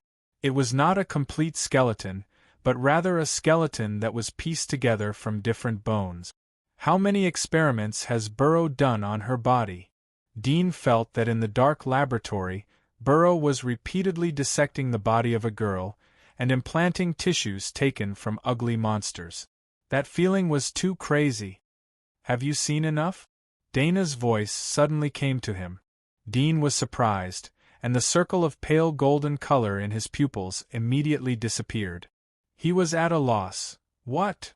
Dana tilted her head and looked at him with a faint smile at the corner of her mouth. Isn't your magic mark ability able to see through things? Have you seen my body?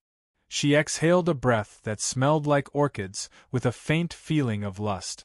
Dean didn't have the slightest interest in her. In fact, even if she stood naked in front of him, it would only make him feel disgusted. At the same time, he had a new understanding of Burrow's ruthlessness. He shook his head. I didn't see. Will we meet Burrow or the other kings if we fly over? Dana's mouth twitched as she saw Dean change the topic. But she already knew the answer, so she was too lazy to pursue it. She casually said, I deliberately took a detour. We are more than 300 kilometers away from the place we came from. If we meet him, then we can only consider ourselves unlucky. But I have always been a lucky person. Dean smiled slightly. But I have always been unlucky. Perhaps this time Dean really benefited from Dana's light. They flew over the sea in peace. They didn't encounter flame birds in the sky, nor did they encounter attacks from the sea. After arriving safely, Dean and Dana sighed at the same time. Dana said with a smile, I said that my luck is good. Dean smiled bitterly. Let's go. Dana stepped into the forest in front of them and continued to hurry. Dean followed her closely. After walking straight for more than 10 hours, it was already 2 or 3 o'clock at night. The two finally saw the God of War's wall standing between heaven and earth at the end of their vision. The more than 3,000 meters high God of War's wall was like a continuous giant mountain, bringing endless sense of oppression. Let's rest for the night and set off tomorrow at noon. Dana withdrew her gaze and said to Dean. Dean nodded. If they sneaked in at night and attracted the attention of the Thunderbirds, it was easy to attract the attention of the Imperial Border Guard. It was a little better during the day. The two each chose a big tree in the forest and slept on the tree branches.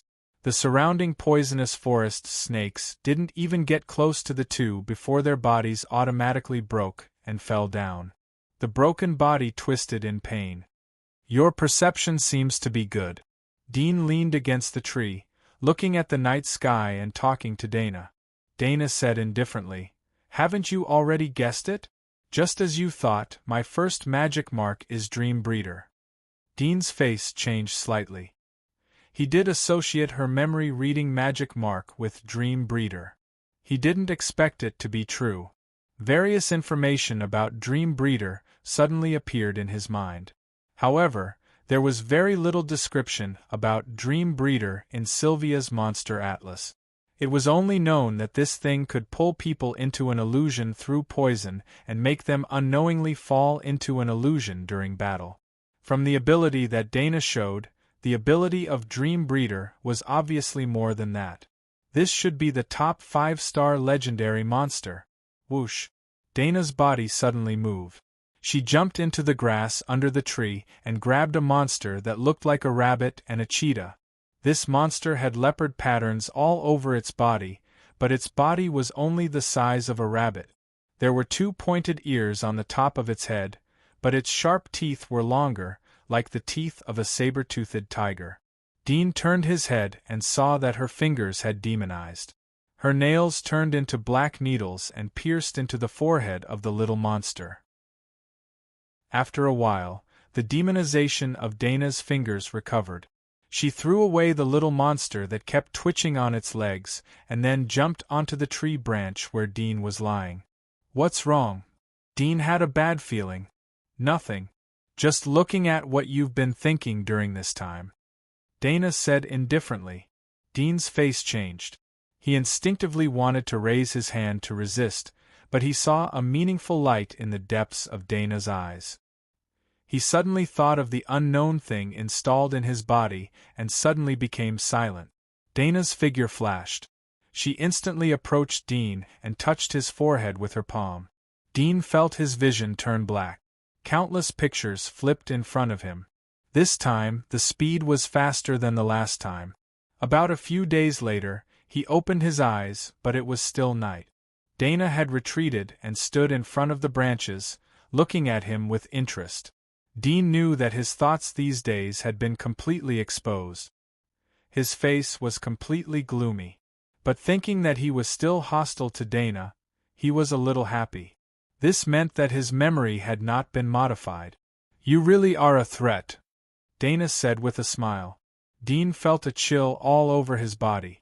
He reluctantly smiled and said, I've given up. I know. Dana smiled slightly. However, it's ingenious to think of using mental illness to interfere with my memory reading and even modify my memory. Unfortunately, it's all in vain. Dean showed a wry smile. Since you've already given up, then follow me obediently. Dana leaned close to Dean, lifted his chin with her hand, and gently blew out a fragrant breath. She said with a bit of charm and domineering. Dean felt that she was becoming more and more masculine. Sure enough, reading the memory of the cold-looking youth and himself had a certain influence on her. I will. Dean looked straight at her and sincerely said. Dana stared at his eyes and suddenly smiled. She retreated to another tree and said, I won't believe you again. Who knows what else you can think of in your mind? Go to sleep. Maybe there will be a hard battle tomorrow. Dean's mouth slightly moved. He secretly sighed. These days camouflage had been in vain. He knew why Dana suddenly read his memory. It was not a whim, but because she was worried about an accident during the smuggling. Facing such a cautious enemy, he felt like seeing a beautiful woman with a weak kidney, powerless. He just lay there, looking at the stars through the gaps of the leaf. The stars were bright, and the universe was vast. The stars were always so mysterious and beautiful. Chapter 987. The night always passed quickly. When dawn came, Dean and Dana slowly woke up. They were like buds buried in the darkness of the soil, spreading their bodies to welcome the new day of sunshine. Dana didn't set off immediately after eating barbecued monsters. Instead, she sat on the treetop and waited quietly. When the hour hand of the mechanical watch pointed to it was the time when the sun was at its peak. Dana heated up the remaining monsters for lunch. After filling their stomachs with Dean, they got up and carried their luggage. They looked at the God of War's wall in the distance, and their expressions gradually became serious. "Get ready," Dana whispered. Dean nodded slightly, and a pair of magic wings appeared on his back. Whoosh! Dana took the lead and soared into the sky. Dean grabbed Aisha and quickly chased after her like a sharp arrow. The two flew straight up into the sky, and in the blink of an eye, they flew to a height of 3,000 to 4,000 meters. Looking from afar, they could see the dense figures on the God of War's wall. Dana continued to increase her altitude, and in the blink of an eye, she flew to a height of about 6,000 meters. The surroundings were already shrouded in thin clouds. The clouds looked like smoke, but there was a kind of wet feeling. It contained moisture, and there was a kind of cool feeling. Dana continued to fly up into the clouds. The surrounding sea of clouds was like cotton, bulging up. The sky above the clouds was very blue, and the arc was curved.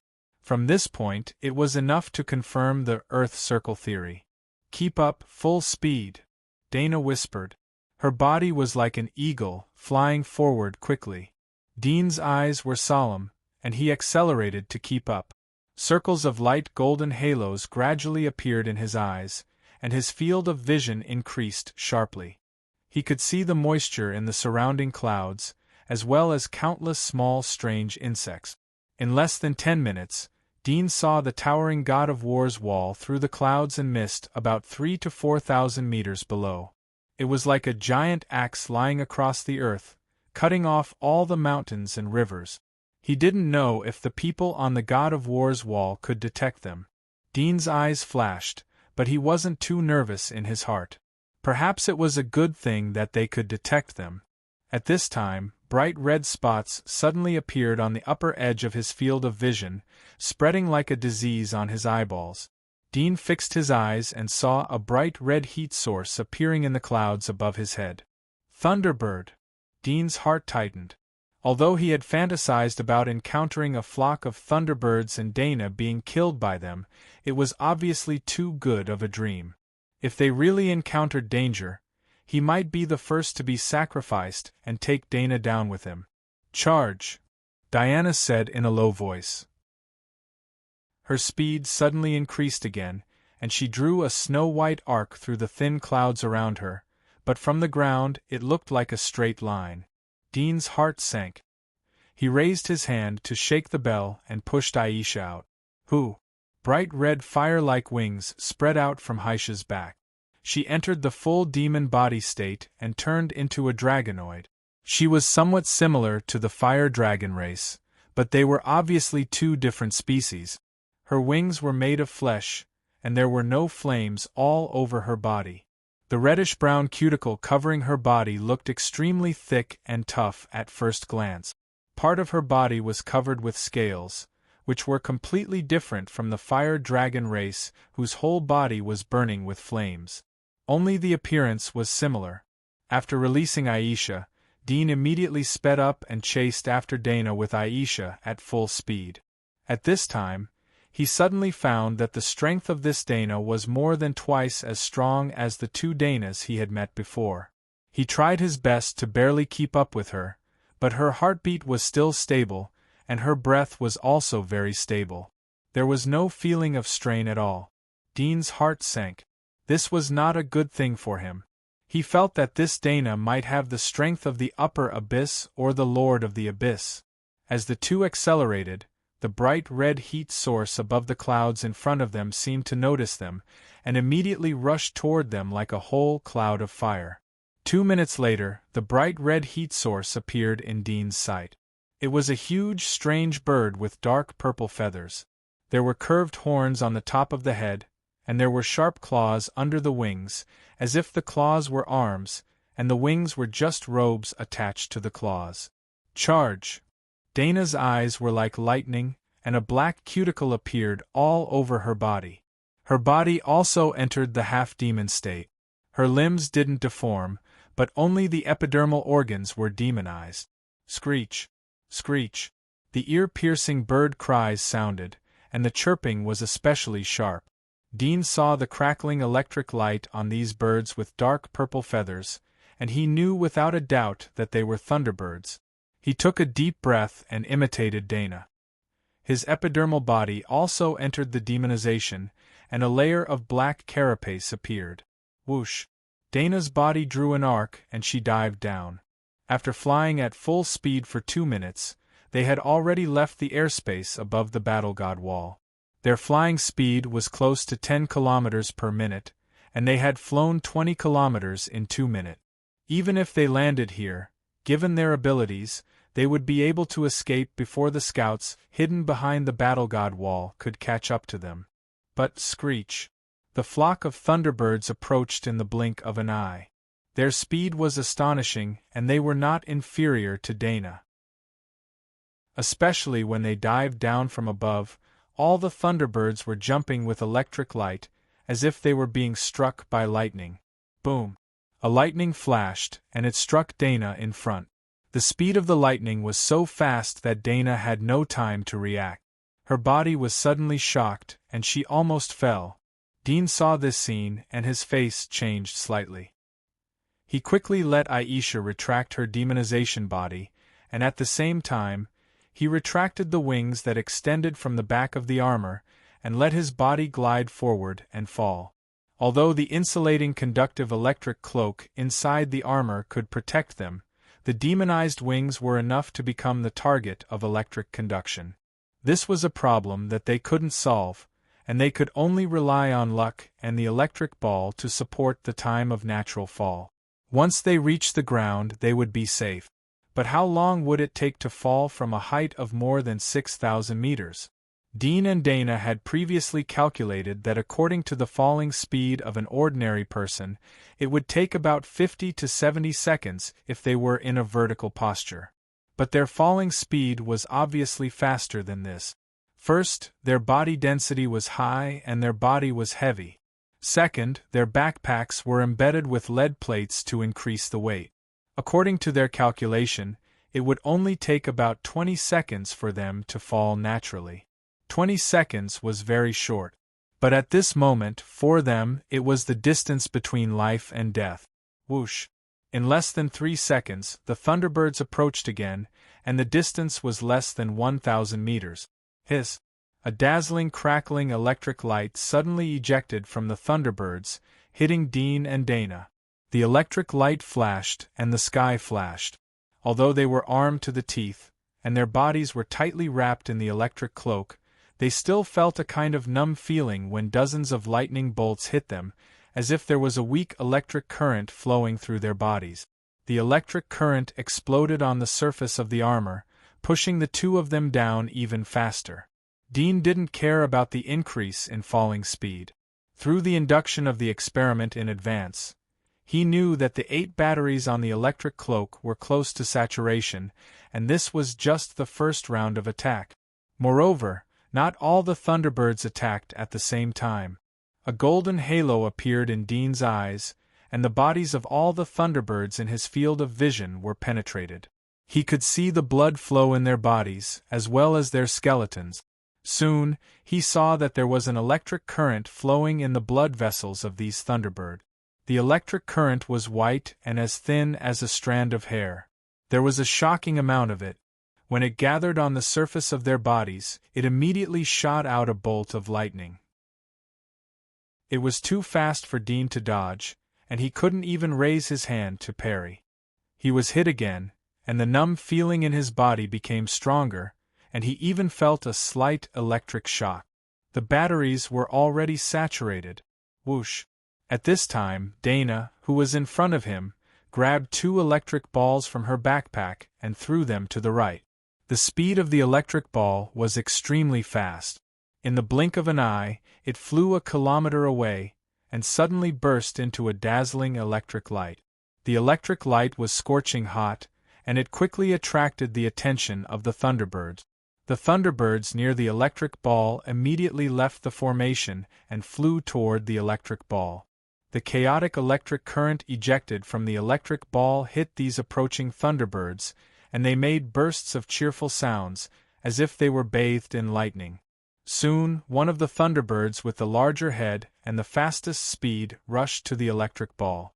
With a cry, it opened its mouth, picked up the electric ball, and swallowed it. Whoosh! At this time, Dana threw another electric ball to the other side, and soon, many Thunderbirds on the side of the flock rushed over to fight for it. The number of Thunderbirds in this flock was about 1,000. At this moment 100 or 200 scattered, but there was still a dark mass of them, and they continued to chase Dana. When Dana threw the electric ball, she held a few electrode rods in her hand. She threw 2 electrode rods at the same time, and they flew into the flock of Thunderbirds in front of her. The electrode rods crossed each other and collided with each other. Suddenly, there was an electric light that was even more dazzling than the electric ball. The flock of Thunderbirds suddenly became a little chaotic, and they all rushed to fight for it. During this short interval, Dana quickly took out the batteries from her backpack and replaced the batteries on the back of the electric suit. Her hand speed was so fast that it was almost done in a second. This kind of speed was very difficult even for an abyssal. When she threw the electric ball, Dean had already replaced the batteries first, and the 8 batteries that were already saturated were thrown out. Immediately, dozens of Thunderbirds noticed the 8 batteries. They flew over, grabbed them with their beaks, and swallowed them. Dean did not wait for the Thunderbirds to restore their formation again. He took out the electric ball from his backpack and quickly threw it out. Whoosh! Whoosh!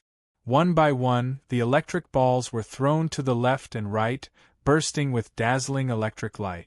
The originally orderly flock of Thunderbirds was now scattered, and they were chasing the electric balls around them.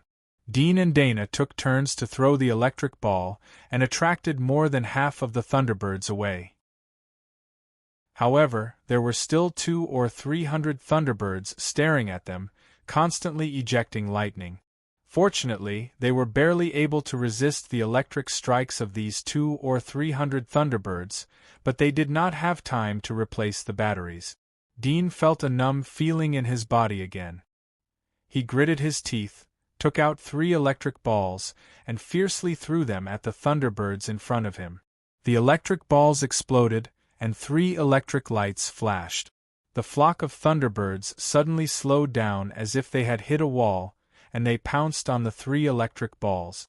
The surrounding Thunderbirds also rushed over, but soon, the 3 electric balls were swallowed by the 3 fastest Thunderbirds. When the electric balls disappeared, the flock of Thunderbirds pounced on them again. Dean had already replaced the 3rd battery, and threw out the replacement batteries. As soon as the batteries flew out, they were snatched by the Thunderbirds. Dean saw that they seemed to have experience in snatching, and their speed was getting faster and faster. The electric balls that were thrown out did not fly far, and were snatched by the Thunderbirds. Even before the electric balls burst out, they had already been swallowed by the Thunderbirds.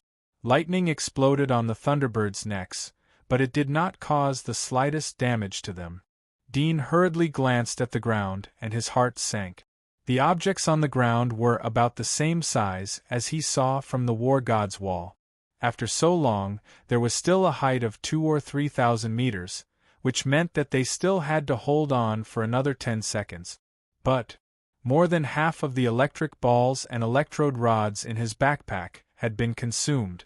Moreover, in the process of chasing the electric balls, the Thunderbirds were getting closer and closer to them, almost surrounding them. The electric balls could no longer be thrown far away, and the pulling effect was greatly reduced. Screech! A Thunderbird flew over with a strange cry, and opened its sharp claws, trying to pinch Dean. Dean's eyes flashed coldly, and his hand that was wrapped in steel gloves fiercely smashed out. Bang! His fist hit the Thunderbird's sharp claws. The Thunderbird's sharp claws were broken, and its body flew obliquely to open the distance. At this time, the Thunderbirds were getting closer and closer, and from time to time, there were electric balls shooting over. Dean saw a Thunderbird pounce on Aisha and quickly whistled. Aisha, who was falling vertically, suddenly reached out and grabbed the flying Thunderbird. She opened her mouth and bit on its sharp blade, tearing off a piece of flesh. The Thunderbird screamed in horror and quickly beat its body in pain. Its whole body exploded with a strong electric light. Dean's face changed. Although Aisha's electric suit was somewhat different from theirs, and the electricity was not stored in a battery, but a big electric ball in the backpack. However, the saturation of the big electric ball was also limited, and at most, it was equivalent to 3 sets of batteries. Once it was saturated, it could not be replaced again. This was also the reason why he and Dana did not choose to use the big electric ball. Although it was risky and troublesome to replace the batteries, they were equipped with 6 sets of batteries, which were equivalent to the storage of 2 big electric balls. The big electric ball storage suit was specially made by Dana for Aisha. After all, there was no such thing as replacing the batteries in her order. After the previous continuous electric shocks, the big electric ball in Aisha's backpack should be close to saturation, or even full. While Dean was nervous, Aisha's fierce power did not diminish. Shrouded in the electric light, she constantly gnawed the Thunderbird's claws. Dean quickly blew the command to stop the attack. Aisha let go, and the Thunderbird broke away from her hand and hurriedly flew away. Chapter 988. The electric shock is ineffective? Dean's eyes moved. Aisha, who had been violently electrocuted by the Thunderbird, was only slightly injured. She seemed to have a unique resistance to lightning. Maybe this was an opportunity? Escape. Dean immediately thought of this, but he quickly extinguished it. Dana also had the command to control Aisha. However, Aisha's special lightning resistance could at least ease the pressure on him a lot. He immediately whistled and issued the command. Whoosh! The demonized wings on Aisha's back rose, and her whole body demonized into a dragon man. Dean grabbed her demonized dragon tail, and with a whoosh, Aisha's body flew down vertically like an arrow. They were approaching the ground rapidly. Whoosh! Some Thunderbirds noticed Dean and Aisha retreating quickly, and immediately swooped down. But at this moment Aisha was also flying at full speed and was not caught up. Lightning bounced from the Thunderbirds and hit Dean's body, passing through the surface of the armor to Aisha's body. But her body didn't change at all, not even a moment of stiffness or pause. Dean turned his head and saw that Dana's body was still falling vertically, but the speed was obviously very slow. In the blink of an eye, he had pulled away from her. The Thunderbirds that couldn't catch up with Dean immediately turned back and pounced on Dana. Soon, Dana was surrounded by Thunderbirds. At this time, Dean, driven by Aisha, was close to the ground, only about a kilometer away. Seeing that the Thunderbird didn't keep up, he also used his magic wings to cut off the wind created by Aisha and quickly landed. After landing, Dean looked up. Dana was still about 2 kilometers high, and she was falling rapidly, but she was surrounded by layers of Thunderbirds. Lightning flashed, and there seemed to be a group of thunderclouds surging in the air. Surrounded by Thunderbirds, Dana's figure was no longer visible. Only blazing lightning could be seen bursting from time to time, causing a small commotion. Dean stared closely, secretly praying in his heart, praying for the Thunderbirds. Although this was a rare opportunity, he still didn't intend to leave. First, his body was implanted by Dana with an unknown object. Although he couldn't feel what it was, it didn't seem that Dana deliberately blackmailed him from the various laboratory instruments. Second, although Dana was in danger at this moment, he always felt that she still had a hidden card. Whoosh! The Thunderbirds gradually tightened their encirclement, and the bursting lightning was also suppressed. Dean felt his scalp tingle. Even if the king came, he would probably be badly battered. At this moment, the flock of Thunderbirds that had gradually gathered into a formation suddenly slowed down. Whoosh! A figure suddenly knocked away a Thunderbird and sprinted toward the ground. Her whole body was burning with raging flames. It was Dana. At this moment, her entire body was bathed in flames like a fire dragon. In the blink of an eye, she shook off the flock of Thunderbirds and rushed to the ground. Go! With a stomp of her foot, the terrifying impact caused the ground to crack. Her body was like a refraction of light as she shot forward rapidly. The flowers, grasses and giant trees along the way were all set ablaze. Dean was startled for a moment and quickly chased after them with Aisha. Screech! There was a sharp cry from the flock of Thunderbirds above their heads. They quickly swooped down and shot lightning bolts down. Dean's head had been demonic, like a monster's head growing on his neck. His field of vision had expanded to 360 degrees. With the help of X-ray and dynamic vision, he carefully observed the flock of Thunderbirds. When he saw the white electric filaments swimming in their bodies gradually accumulating on the surface of their bodies, he knew that they were about to eject lightning bolts, so he quickly moved his body. Bang! Bang! Bolts of lightning struck the ground or giant trees. Some trees with a girth of 10 people were split on the spot by the lightning bolts, and the lightning fire burned wantonly. After running for a while, a waterfall appeared on the ground in front of them. The ground seemed to be torn, revealing a deep ravine. The water of the waterfall fell vertically, and white waves surged. Dana took the lead and jumped into the ravine. Dean followed closely behind. Screech! The flock of Thunderbirds above their heads let out shrill screeches, but their bodies slowed down slowly. They stopped above the waterfall and kept circling. Dana plunged into the pool at the bottom of the waterfall. Her fire dragon demonic body quickly converged and turned into a sea monster demonic body. Fine silver scales grew on her body, and she swam quickly in the water. Soon, blood appeared in the water. Under the surge of the waterfall, the blood became more and more, dyeing the pool red. When Dean rushed into the water, he saw a huge body like a mosasaurus in the water. There was a huge wound on its chest. Obviously, it was Dana's masterpiece. Dana swam to the front of the pool, where there was a stone crack. Dean let Aisha converge her demonic body, and the two followed all the way. After passing through the narrow stone crevice, the three of them soon arrived at a relatively large lake. Immediately, strange fish the length of an arm rushed over. The fish's mouth, which was originally the size of a fist, suddenly opened, revealing a mouth full of sharp teeth, big enough to swallow a human head. Dean's demonic splitting blade quickly cut off the fish. Using X-ray vision, he saw that it was a lake, and there were more strange fish in the distance. In addition, there were several deep shadows of behemoths. He immediately rushed upwards, and with a whoosh, he leapt from the surface of the lake. Dana also jumped out of the water at the same time. Her demonic body once again changed into a fire dragon demonic body, and she flew towards the lake. Screech! The Thunderbird's cry came from above, but it was obviously a lot farther away. Dean flew to the shore with Aisha. He looked up and saw that the Thunderbird was still hovering over the waterfall behind them. It seemed that it didn't notice that they had escaped here. Dana landed on the shore.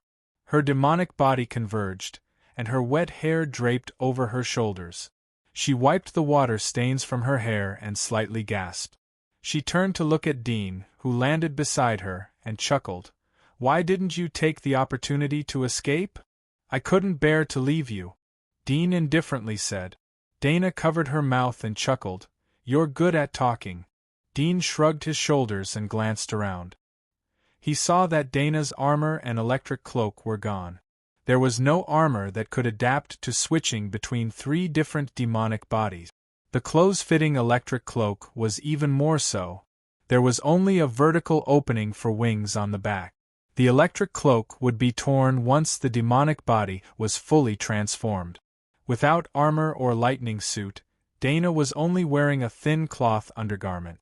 It was wet and stuck to her body, making her petite but voluptuous figure look extremely alluring. Do I look good? Dana looked at him and asked. Dean also looked at her naturally, without the slightest shyness. Yes.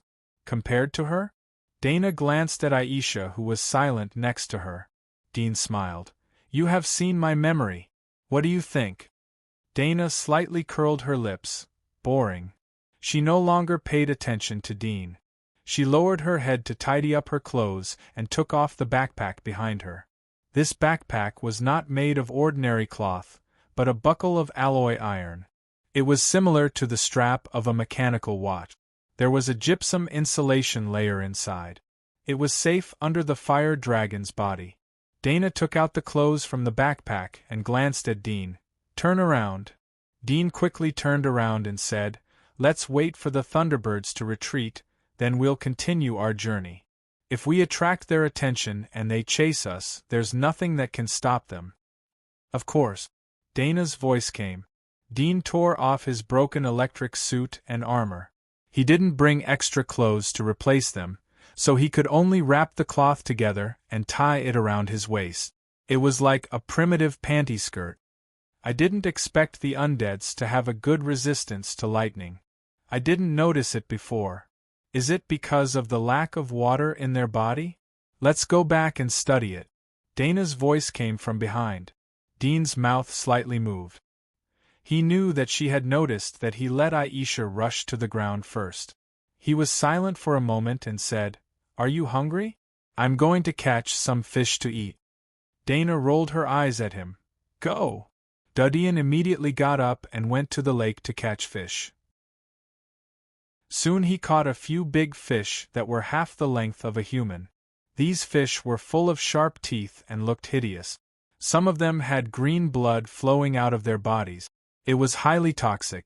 Dean picked 2 edible fish monsters, skinned and beheaded them.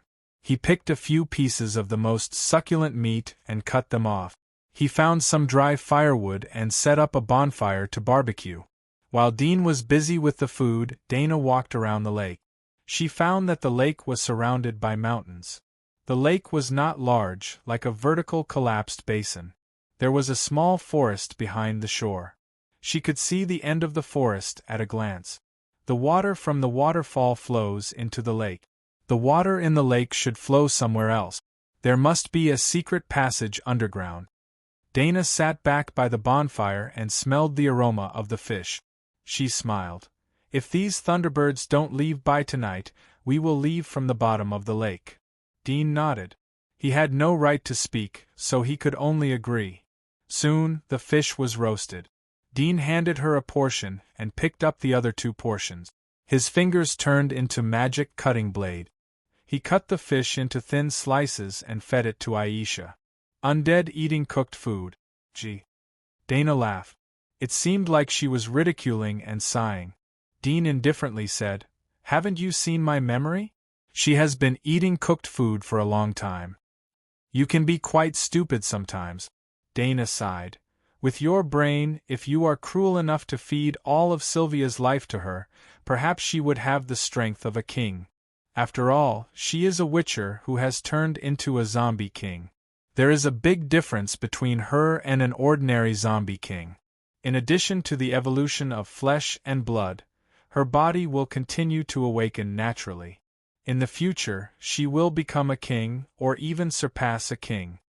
That's an exaggeration. Dean glanced at her. Even if she eats all of Sylvia's life, at most she will evolve faster. Moreover, she has already awakened 7 times. She has reached the limit of awakening. Who told you that 7 times of awakening is the limit? Dana looked at him mockingly. Dean was startled. The records of the Dragon Clan are limited. In a way, 7 times of awakening is indeed the limit. But that is the limit of a human. But for undead, there is no limit. Dana indifferently said.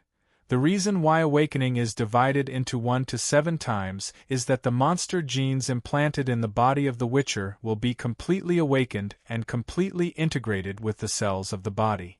This is the limit of awakening. However, there is also super awakening above this. Dana chuckled.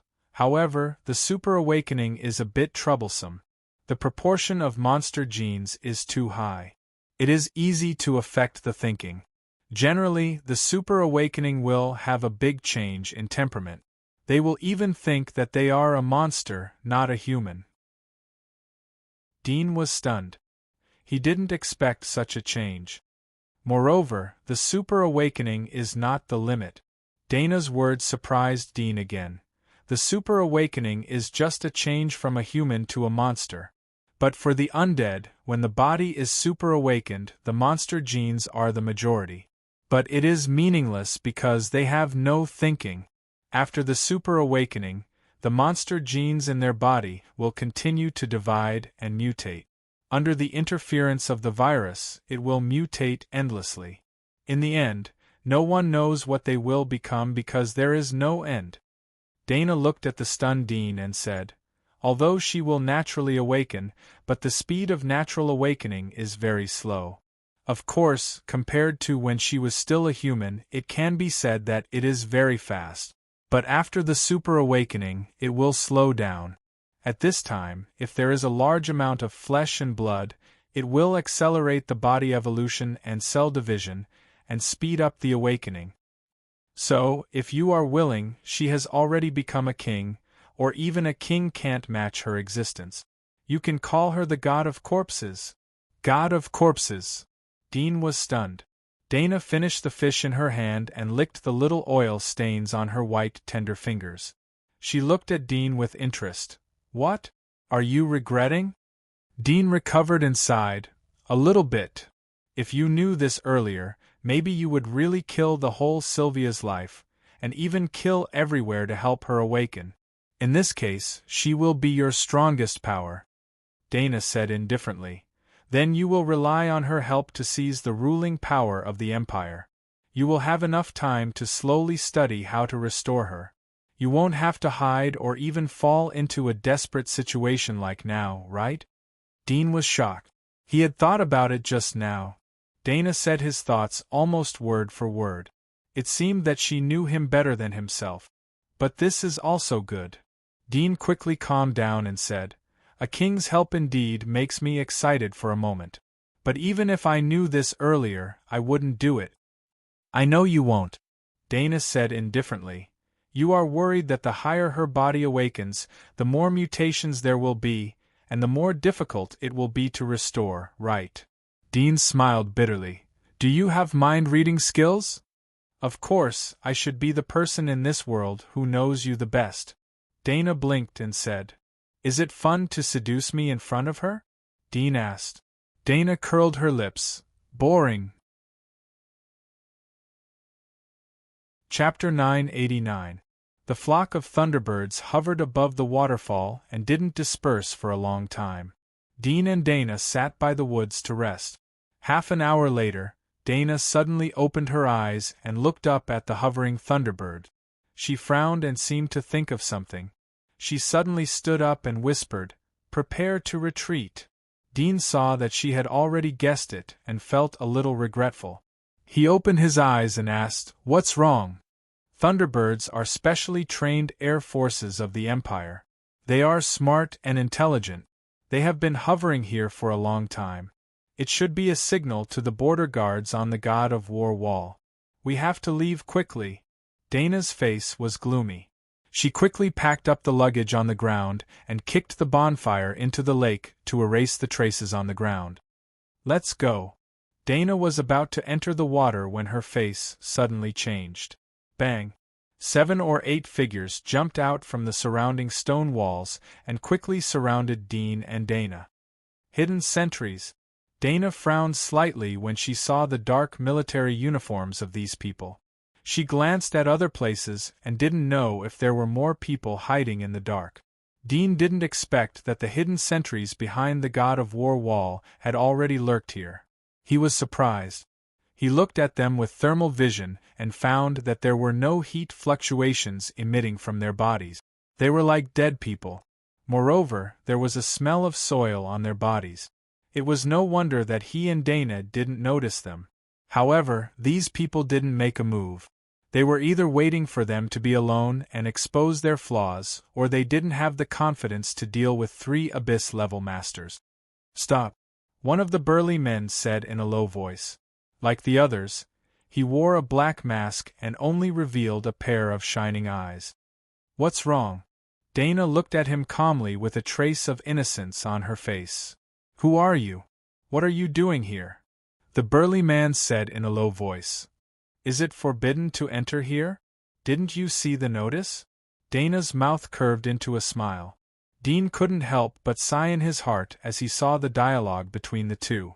It seemed to be a simple and normal question, but in fact it exposed the purpose of both sides. The problem exposed by the hidden sentry was undoubtedly fatal. Originally, they weren't sure if there were any experts lying in ambush in the surroundings, waiting for an opportunity to launch a sneak attack while they were fighting. However, the hidden sentry's words seemed normal, but in fact they were deliberately stalling for time. After all, no matter what their purpose was, it wasn't something that could be clarified with just a few words here and there. The best way was to capture them and interrogate them. And the best way to arrest them was to attack them with full force as soon as they appeared, exerting both psychological and physical pressure on them. The reason why Dana spoke was also a test. Through the second sentence of the hidden sentry, she had already gotten the answer she wanted. When Dean secretly sighed, the burly man coldly said, "You are also an abyss walker. Don't you have a map? Not far ahead is the Battle God Wall, and everything within 100 miles of the Battle God Wall is a forbidden land." "Is that so? How come I don't know?" Dana was surprised, but there was a hidden smile in her eyes. The burly man was about to speak, but suddenly a black shadow attacked him. Dana instantly cut into the demonic body, and as fast as an afterimage, she suddenly approached the burly man. So fast, the pupils of the burly man shrank. Although he was already prepared, he didn't expect that Dana would suddenly attack. Moreover, her speed was faster than his reaction. In a hurry, he instinctively raised his hand to block with a dagger. Clang! The dagger was hit and the shock numbed his hand. At the same time, a sharp pain suddenly spread from his chest, and then he felt a cold wind blowing past. He looked down and saw that his chest had been pierced by a dark and sharp spear. It wasn't a spear, but a pointed leg. Puff! The sharp leg was pulled out, and the black shadow suddenly retreated, avoiding the 2 sharp swords that stabbed from the back of the burly man. In this gap, one of the masked sentries quickly hugged the burly man who was slowly falling down. Although the face could not be seen clearly, judging from the figure, it was obviously a slender woman. There was a trace of grief in her eyes, and tears welled up. However, she did not hug the burly man and call out to him. Her emotions were out of control. She just gritted her teeth and said one word, "Kill!" The other 6 sentries moved at the same time. At the same time they stepped out, they all activated their demonic bodies. In the blink of an eye, the 6 of them turned into 6 monsters. Some of them were half human and half snake, some looked like a mole, and their bodies were covered with sharp black fur. Some of them had oval pink wings and antennae on their foreheads that fluttered sweet pollen. Dominator, Dominator. Dean's eyes swept around. When the sentries stimulated their demonic bodies, he saw that they were dominators. His heart was a little relieved. He didn't turn around when the 3 sentries behind him rushed over, but he knew the situation behind him. From the back of his spine, he suddenly demonized 3 blades and threw them out. Puff! The 3 sentries saw that Dean didn't look back, and thought that he didn't react. However, the blades that suddenly shot out made the three people turn pale. The speed of the blades was so fast that it was faster than Dean's running speed. The three quickly stopped, but it was too late. After entering the demonic body, all the sharp blades on his body would attack at the same time, and tear and pierce Dana's body from the inside out. For him, this process only needed a little more than a second. The extra second was the speed of his attack, and that second was the speed of entering the demonic body. It was also this second that was incomparably critical. If he had entered the demonic body at this moment, he would not hesitate to make a move. He didn't believe that Dana could react in time. However, that 1 second of demonic body was enough for Dana to feel it, and then instantly spit him out. He hesitated and tangled in his heart. Until more than 10 minutes later, he suddenly felt his body being squeezed out. He opened his eyes and saw light. He came to a shallow river, surrounded by green banks and forests. Phew! He felt inexplicably relieved, feeling both regretful and fortunate. What happened just now might have been a once-in-a-lifetime opportunity, but it might also have been destined to fail. After all, Dana knew about his demonic body and his unwillingness to give up, but she still dared to put him in her mouth, which was enough to show that she was fully confident and prepared. Maybe not. Maybe she knew that I was paranoid and wouldn't make a move? Such a thought emerged in Dean's heart.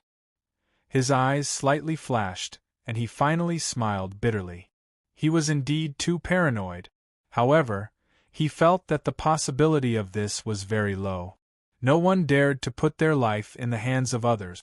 A paranoid person might have a moment of decisiveness. Hurry up. Let's go. Dana jumped to the shore and quickly transformed into the demonic body. She spread her wings and flew away. Dean picked up Aisha and used his magic split wing to chase after them. Dean asked as they caught up, "Are there any masters in ambush around?" "Yes." "What did you read from the mind of that sentry?" "This is not something you should ask."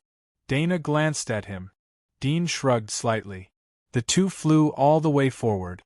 They passed through mountains and rivers along the way. The ground quickly retreated under their feet. After flying for 4 or 5 hours, they encountered several flying strange birds along the way.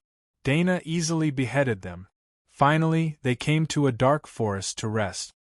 "At this speed, it won't take us a few days to return to Sylvia." Dean sighed. It would take him a week to travel this distance. But now it only took him a few hours. No wonder he was called Abyss Walker. As long as he didn't run into the depths of the Devil's Pit, he wouldn't encounter much danger. Dana leaned against the tree and closed her eyes to rest, prepare dinner. Dean sighed as he got up to look for monsters. Soon he came back with 2 furry tiger-sized monsters. He threw them on the ground and picked up the bonfire to peel and barbecue them. He handed one of the thighs to Dana and then took the other one and fed it to Aisha. He waited for Aisha to finish eating before he started to enjoy himself. Dean buried the extra corpses on the spot. He intended to extinguish the bonfire. After all, they didn't need to keep warm with their physique. But Dana stopped him. "It's comfortable to sit by the fire," Dana said lightly. Dean could only give up. He went to find more firewood. The sky gradually darkened and the night came. Dean and Dana rested against the tree. From time to time, monsters were attracted by the flames. Dana treated Dean as a guard and let him deal with them in advance. In the blink of an eye, the night passed. More than a dozen monsters' corpses of different sizes were lying around the place where they rested. Dana stretched and got up to greet Dean to continue their journey. 4 days passed in the blink of an eye. 2 figures flew over a forest and stopped. "Is this the Forest of Despair?" Dana looked at the vast forest. Although she had seen it in Dean's memory, but Dean's memory was from his own point of view. The area he could see was limited, but this time it was a panoramic view. "Do you know what monster is under this forest?" Dean's heart was moved as he heard her words. He remembered the giant tentacles under the soil when he passed through the forest. If the whole forest was alive, then what kind of monster would it be? It should be a domain monster, Dana said and flew forward at the same time. Domain monster? It was the first time for Dean to hear such a thing. I've heard Biolello talk about this kind of monster before. This kind of monster is huge and can be regarded as a living thing. The range of their body is their domain. Even the king will be in danger if they step into it, Dana said casually. However, they generally won't take the initiative to attack. They have their own hunting habit. Like this forest, as long as you don't step into it, it should be fine. Dean nodded slightly. Unexpectedly, at this moment, Dana had just finished speaking when two black tentacles with a diameter of 4 to 5 meters suddenly shot out from the forest, slapping toward the two of them. Dana's face changed. She quickly said, "Fly higher." Dean didn't need her to tell him to fly higher to avoid the black tentacles. Since I can deal with the king, if I rush down, she won't dare to follow me. But in this case, although I'm out of her control, I'm also in danger. Moreover, I don't know what she has installed in me. Dean's eyes flashed and finally sighed. He was disappointed with himself. He was too powerless. The forest returned to silence after the two flew to an altitude of thousands of meters. Dana was relieved, but her face didn't look good. She snorted. "When our experiment is successful, we will burn this thing." Dean was silent.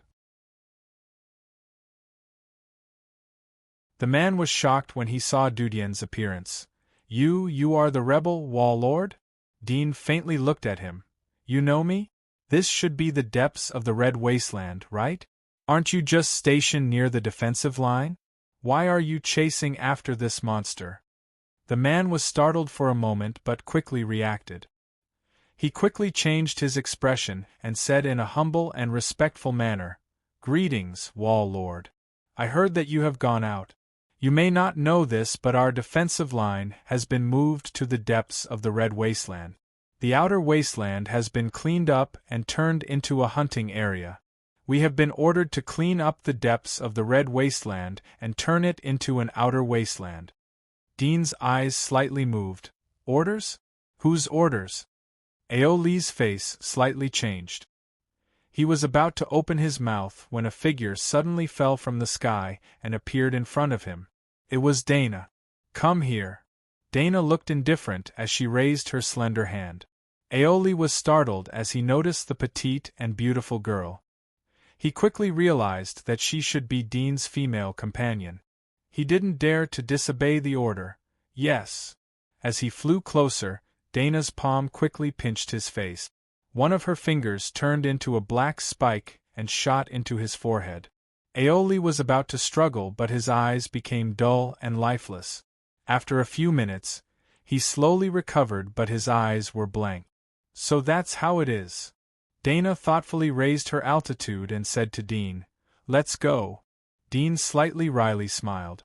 Reading memories was good. It was reliable and fast. Whoosh! Dana's figure was like the wind as she flew forward. Dean quickly arrived in front of the three people in the distance. But Dana didn't slow down. She completely ignored the three people and flew straight towards them. The three people had sent Aoli to inquire about the situation. They were ready to escape when they saw Dana and Dean rushing towards them. But it seemed that the other party didn't care about them at all. They turned around and saw that Dean and Dana's figures had turned into black spots and were about to disappear from their sight. After a moment, Aoli returned in front of the three people. "Who was that?" the three people quickly asked. Aoli smiled. "You may not believe it, but it's the rebellious wall lord of the outer wall. I didn't expect that I would bow down to a pariah one day." "It's him?" The three people were surprised. They had heard of Dean's legendary deeds. He was a pariah who climbed to the highest position in the inner wall. He was superior to many nobles and tycoons. Even the ancient hunter families had to look up to him. "I heard that he left the giant wall and went to the kingdom of God with the strength of a sovereign level. How could he come back so soon? Doesn't it take years to go back and forth to the kingdom of God? His speed is so fast." He shouldn't be a sovereign-level expert, right? The three people looked at each other. They could see the shock in each other's eyes. If he wasn't a sovereign, then he must be an abyss expert. Just now, the person he was hugging seemed to be our former saint, Her Highness Aisha? One of them asked in puzzlement. It's her. I used the eagle's eye to see her, but it seems that she was infected and turned into an undead. Her eyeballs were completely black. Another graceful woman sighed. I don't know what kind of storm will be set off in the giant wall if he comes back at this time. I guess another massacre will begin. Aoli muttered to himself. What did you see? What's the situation inside the giant wall? Dean asked Dana. Dana replied, the Amelia tribe that you met has migrated to the God's Wall. Moreover, they have taken control of the God's Wall. Dean wasn't too surprised. The Amelia tribe had run out of food and ammunition at that time. They had to find a new shelter or they would slowly decline. Although the map he gave them wasn't trusted, but as long as there was a trace of possibility, he would try. It would be difficult for the Amelia tribe to resist. After all, the high-end forces within the giant wall had suffered a great loss after the attack of the invaders. They didn't have the same level of fighting strength as the Dragon Mother. You are lucky. Dana glanced at Dean, who was gradually catching up. The Wall Lord Aristotle came back not long after you left. Your so-called friends are wanted. I don't know if they are alive or dead. Fortunately, Amelie's tribe has migrated over and avenged you. Dean was startled. Was he killed? I don't know if he is alive or not. There is no news of him being beheaded. He should be captured and imprisoned. Dana smiled. You don't seem to be worried about your friends. Dean calmly said, there is nothing to worry about. I have made preparations before I left and told them that life and death are up to fate. Whether they can survive or not depends on their own luck and wisdom. You are open-minded. Dana slightly curled her lips. I have seen a lot of things. Naturally, I will be open-minded. Dean shrugged. That's not necessarily the case. The more I see, the more I care about it. It's just like how people tend to be misophobic after seeing too many dirty things. After hearing too many ghost stories, people tend to be afraid and become timid, Dana said calmly. Dean didn't refute. Suddenly his mind turned. Ghost stories? Whoosh. It didn't take long for them to leave the red wasteland and come to the outer edge. From time to time they saw monsters running on the ground or gnawing their prey. They also saw teams of pioneers surrounding the monsters. Dean found that the number of pioneers here was obviously more than when he left. Is this the effect of Amelie tribe's management? What are you going to do after finding the superchip? Take control of the giant wall? Dean asked. Dana indifferently said, it's just a small giant wall. If it's a kingdom of God, I can reluctantly accept it. Dean was speechless. Dana's tone was too big. But I would like to see the spaceship of Amelie tribe. We can use it as our laboratory. Dana said with a little interest. Dean shrugged his shoulders, indicating that he was at ease. The situation inside the giant wall had been settled as they talked while flying. Not long after, the giant wall of Sylvia slowly appeared in front of the two people's line of sight. The towering giant wall still looked shocking, making people marvel at this magnificent project. They flew over the giant wall and saw soldiers patrolling on the giant wall. Whoosh! A signal flare suddenly ejected into the air. Apparently, the soldiers on the giant wall also saw Dean and Dana. When the two flew to less than 300 meters away from each other, a loud voice came from the giant wall. Stop! Dana didn't slow down but accelerated. The soldiers on the giant wall suddenly changed from alert to defensive formation. More than a dozen soldiers pulled out a bright silver long-barreled gun and aimed at Dana. Whoosh! The bullet was faster than a rifle bullet. It reached 5 times the speed of sound. Dana slightly tilted her head. The bullet passed by her neck. It wasn't a thrill for her, but there was no need to deliberately avoid it. Her figure was like a phantom butterfly.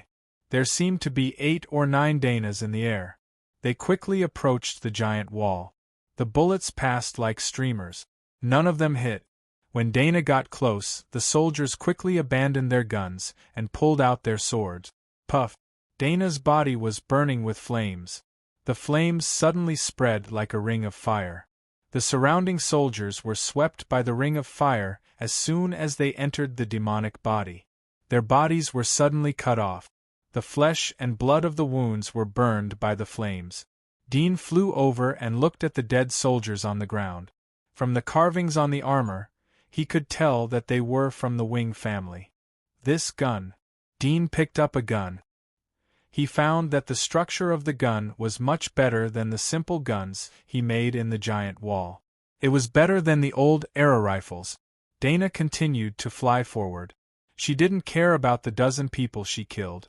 After entering the giant wall, Dean saw the outer wall area. There was no change.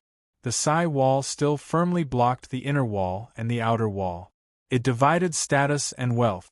Dana's figure flew over the outer wall area and the psi wall. The soldiers stationed on the psi wall saw the two people passing through the sky. They immediately sent a signal. But they turned a blind eye to it. Soon they sent another signal with a longer curve.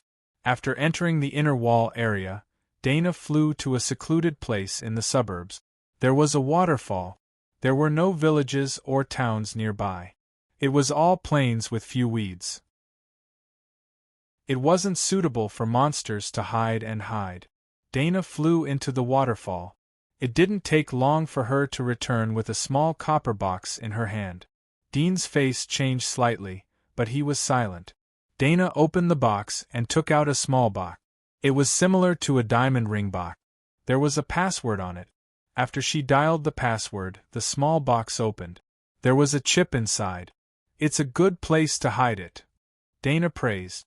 Dean's mouth slightly moved, but he didn't speak. "Let's go and find the palace."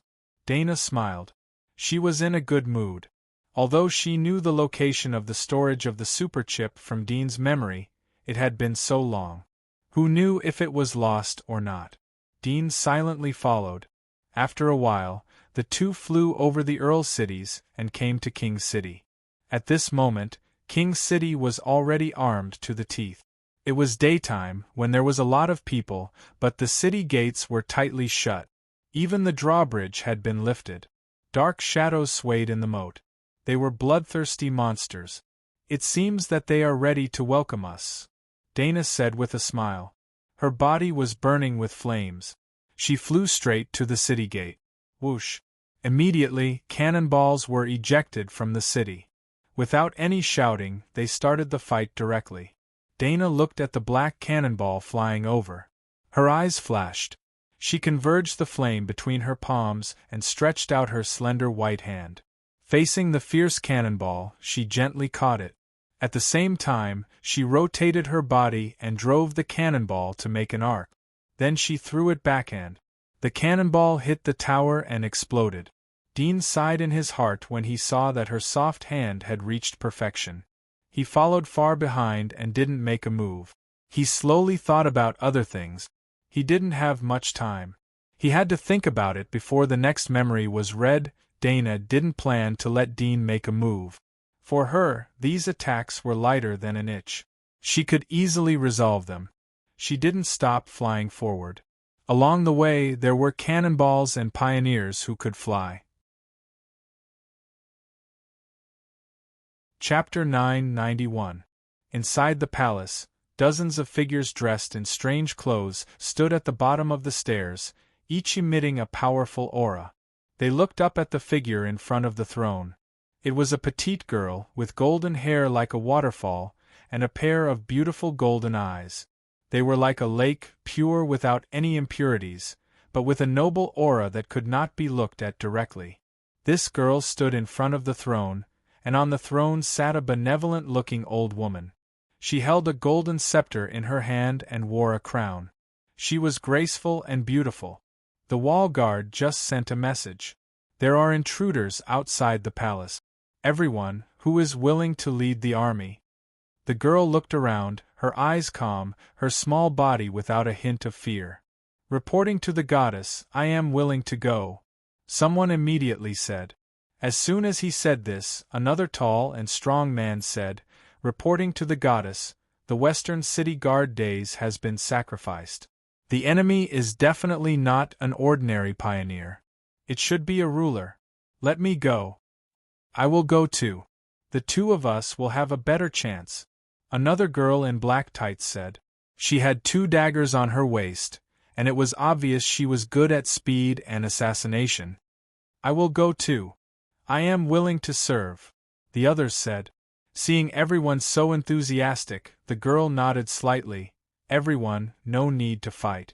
Pooty is right, the enemy is likely to be a ruler. Everyone else, follow me. Pooty, Sengsi, you two lead the army. Try not to injure the civilians. Yes. The strong man and the girl in black tights said at the same time. The two left quickly. At this time, a servant in golden armor ran over. His body was engraved with strange patterns. He was a desolate guard. He said to the girl, reporting to the goddess, the heavenly eye has been activated and locked on to the enemy. Is that so? Switch the image. The girl ordered. In the sky above the palace, a light screen was projected, floating in mid-air. There was no physical screen, but the light screen showed a clear image. At this moment, 3 figures were flying in mid-air. There were constantly cannonballs being shot, but they were gently held back by a petite girl who looked no more than 17 or 18 years old. She did not break the balance of the cannonballs and turned to throw them at a distant building. Boom! The ground exploded, raising a cloud of dust. Splashing wooden boards appeared at the edge of the image. Although there was no sound, it was not hard to see how tragic the scene was. Whoosh! Whoosh! Whoosh! More than a dozen figures flew over from the ground and transformed into demonic bodies. They turned into half-human, half-demon monsters and roared as they pounced at the girl. The young girl's body suddenly burst into flames, and the flames shot out like finger-long sparks, as fast as light arrows. The warriors who charged forward were instantly pierced through, unable to resist at all. Impossible! This, you killed them without doing anything? These are all from the Green Desolate Squadron, right? Why are they so weak? Seeing the scene in the video, everyone in the hall sucked in a breath of cold air. Everyone's faces were filled with shock. Those who had requested to go out to battle earlier were now filled with fear. If the goddess had allowed them to go out to battle, they would most likely have died without a doubt. It's him. The old woman on the throne and the young girl standing in front of her looked at the image, but their gazes were attracted by the person behind the young girl. They were somewhat astonished. They didn't expect that he was still alive after so long. They didn't see Dean after they came to the giant wall. They knew that he was in the wilderness. The wilderness was extremely dangerous. Even if he was a master, he couldn't stay for a long time. But after so long, not only was Dean alive, but he also came back. In addition to them, there were 2 inconspicuous figures in the hall. They were also shocked and surprised. It's Dean. He's back. Their eyes were full of excitement as they clenched their fists. At this time, the young girl in the video was moving forward. There were arrows, bullets, cannonballs and other long-range attacks along the way. However, all of them were dodged or caught without causing any damage. In less than a few minutes, a figure suddenly flew out from the screen, rushing out like a cannonball. The 2 wings on his back were like giant palms, covered with blood vessels and protruding meridians. It was the burly man Pooty who had left the hall earlier. They have gone. Come on, Pooty. Seeing Pooty arrive, everyone in the palace breathed a sigh of relief, but they were still a little nervous. Judging from the fiery girl's previous moves, she was undoubtedly a ruler, and could even be considered an extremely powerful existence among rulers. Pooty and Sun Shi alone might not be a match for her, but they could at least delay her. Pooty had already rushed in front of the young girl while everyone was thinking about it. Whoosh! Pooty's strange wings suddenly clenched. They were like 2 huge fists as they fiercely smashed towards the young girl. Bang! Pooty's body froze. He used all his strength to stop his body from tilting. Then, everyone saw the flames on the flaming girl's arm recede. She raised her slender white hand and pressed it on Pooty's gigantic wings. In the next moment, flames emerged from her fingertips, which were as tender as a spring onion, and spread rapidly. Whoosh! In just a moment, the flame climbed all over Pooty's body. From the video, everyone could see Pooty's screams. His face was full of pain as his body quickly fell. At the same time he fell, a black light suddenly shot out from the building below. It was as fast as lightning and instantly shot towards the young girl's back, revealing a figure. It was Sun Shi, who had come with them. At this moment, Sun Shi had a black tail on her back. Her whole body was covered in fine black fur, and there was a small horn on her head. Her figure was still beautiful and curvaceous. Everyone could see her flat stomach and full breasts. Her claws with long fingernails were tightly holding two black daggers. When she got close to the young girl's back, her body suddenly spun, and the daggers danced in a whirlwind. Spiral stab. This was Sun Shi's best combat technique. Bang!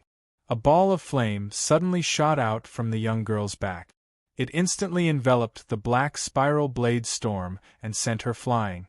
She fell in an arc far away, her body burning like a meteor. Hiss! Everyone in the hall took a deep breath. Everyone's eyes were wide open, and their faces were full of disbelief. In just one move, two dominators were actually defeated. They are from the abyss? After a short silence, a voice full of shock said. Everyone immediately regained their senses. Without a doubt, this kind of strength was definitely from the abyss. Goddess, I request to activate the divine light wave. Goddess, only the divine light wave can kill them.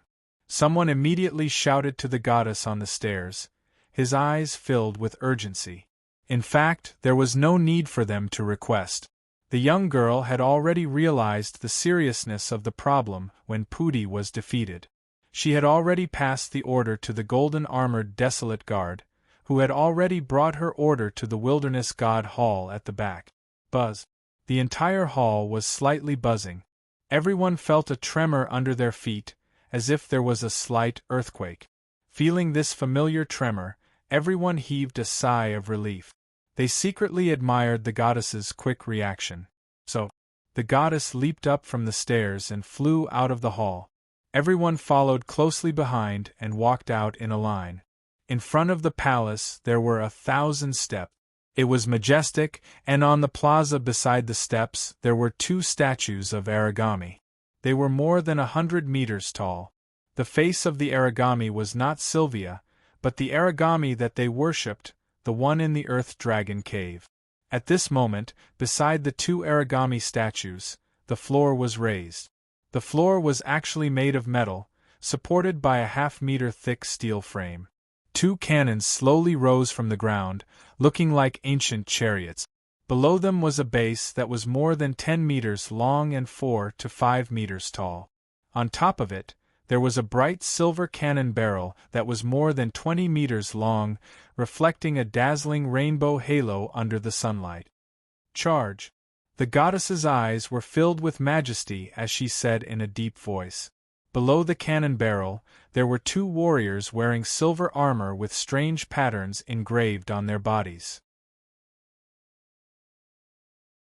Looking at Dana, whose chest had been pierced, his mind suddenly heated up, and his heart was excited. He didn't even care about the pain. One dead. Haha, who cares about the abyss? It's nothing in front of the divine light. Back then, that guy called Aristotle was scared to tears by our divine light waves. You think it's the abyss? You dare to invade casually? You're courting death. On the steps of the palace, everyone looked at the image projected outside the steps, and cheered excitedly. Looking at Dean, who fell with her, the goddess took a deep breath and ordered, "Charge, prepare the second shot, 10 seconds countdown." The silver-armored warrior under the base of the battery immediately whistled. Soon, the second cannonball was charged. At this time, the scene of Dean and Dana falling appeared on the projection. Dean quickly crawled with one arm, and his whole body was demonized. Soon, he dug a hole in the ground, and used several sharp blade limbs to gently roll Aisha next to him, and drilled in. On the other side, Dana, because of the force of the fall, smashed a deep pit in the ground, and raised a lot of dust. For a while, no one could see the body clearly. So fast. Unfortunately, our divine light has a life-tracking device. Haha, you were arrogant before, but now you're running away like a dog. This time, we've avenged Pooty and Senxi. Unfortunately, we didn't know that these two bastards were Abyss, and let them die in vain. Amidst the excited shouts of the crowd, the second divine light cut through the sky. In the underground, Dean's scalp suddenly tingled, and his whole body was covered with goosebumps. Without thinking, he quickly broke through the ground above his head. Bang! When his upper body had just drilled out of the ground, the only remaining leg was suddenly pierced by the beam of light, and there was nothing below the knee. Dean groaned in pain and fell to the ground. His forehead was full of cold sweat, and the excitement in his heart was gone.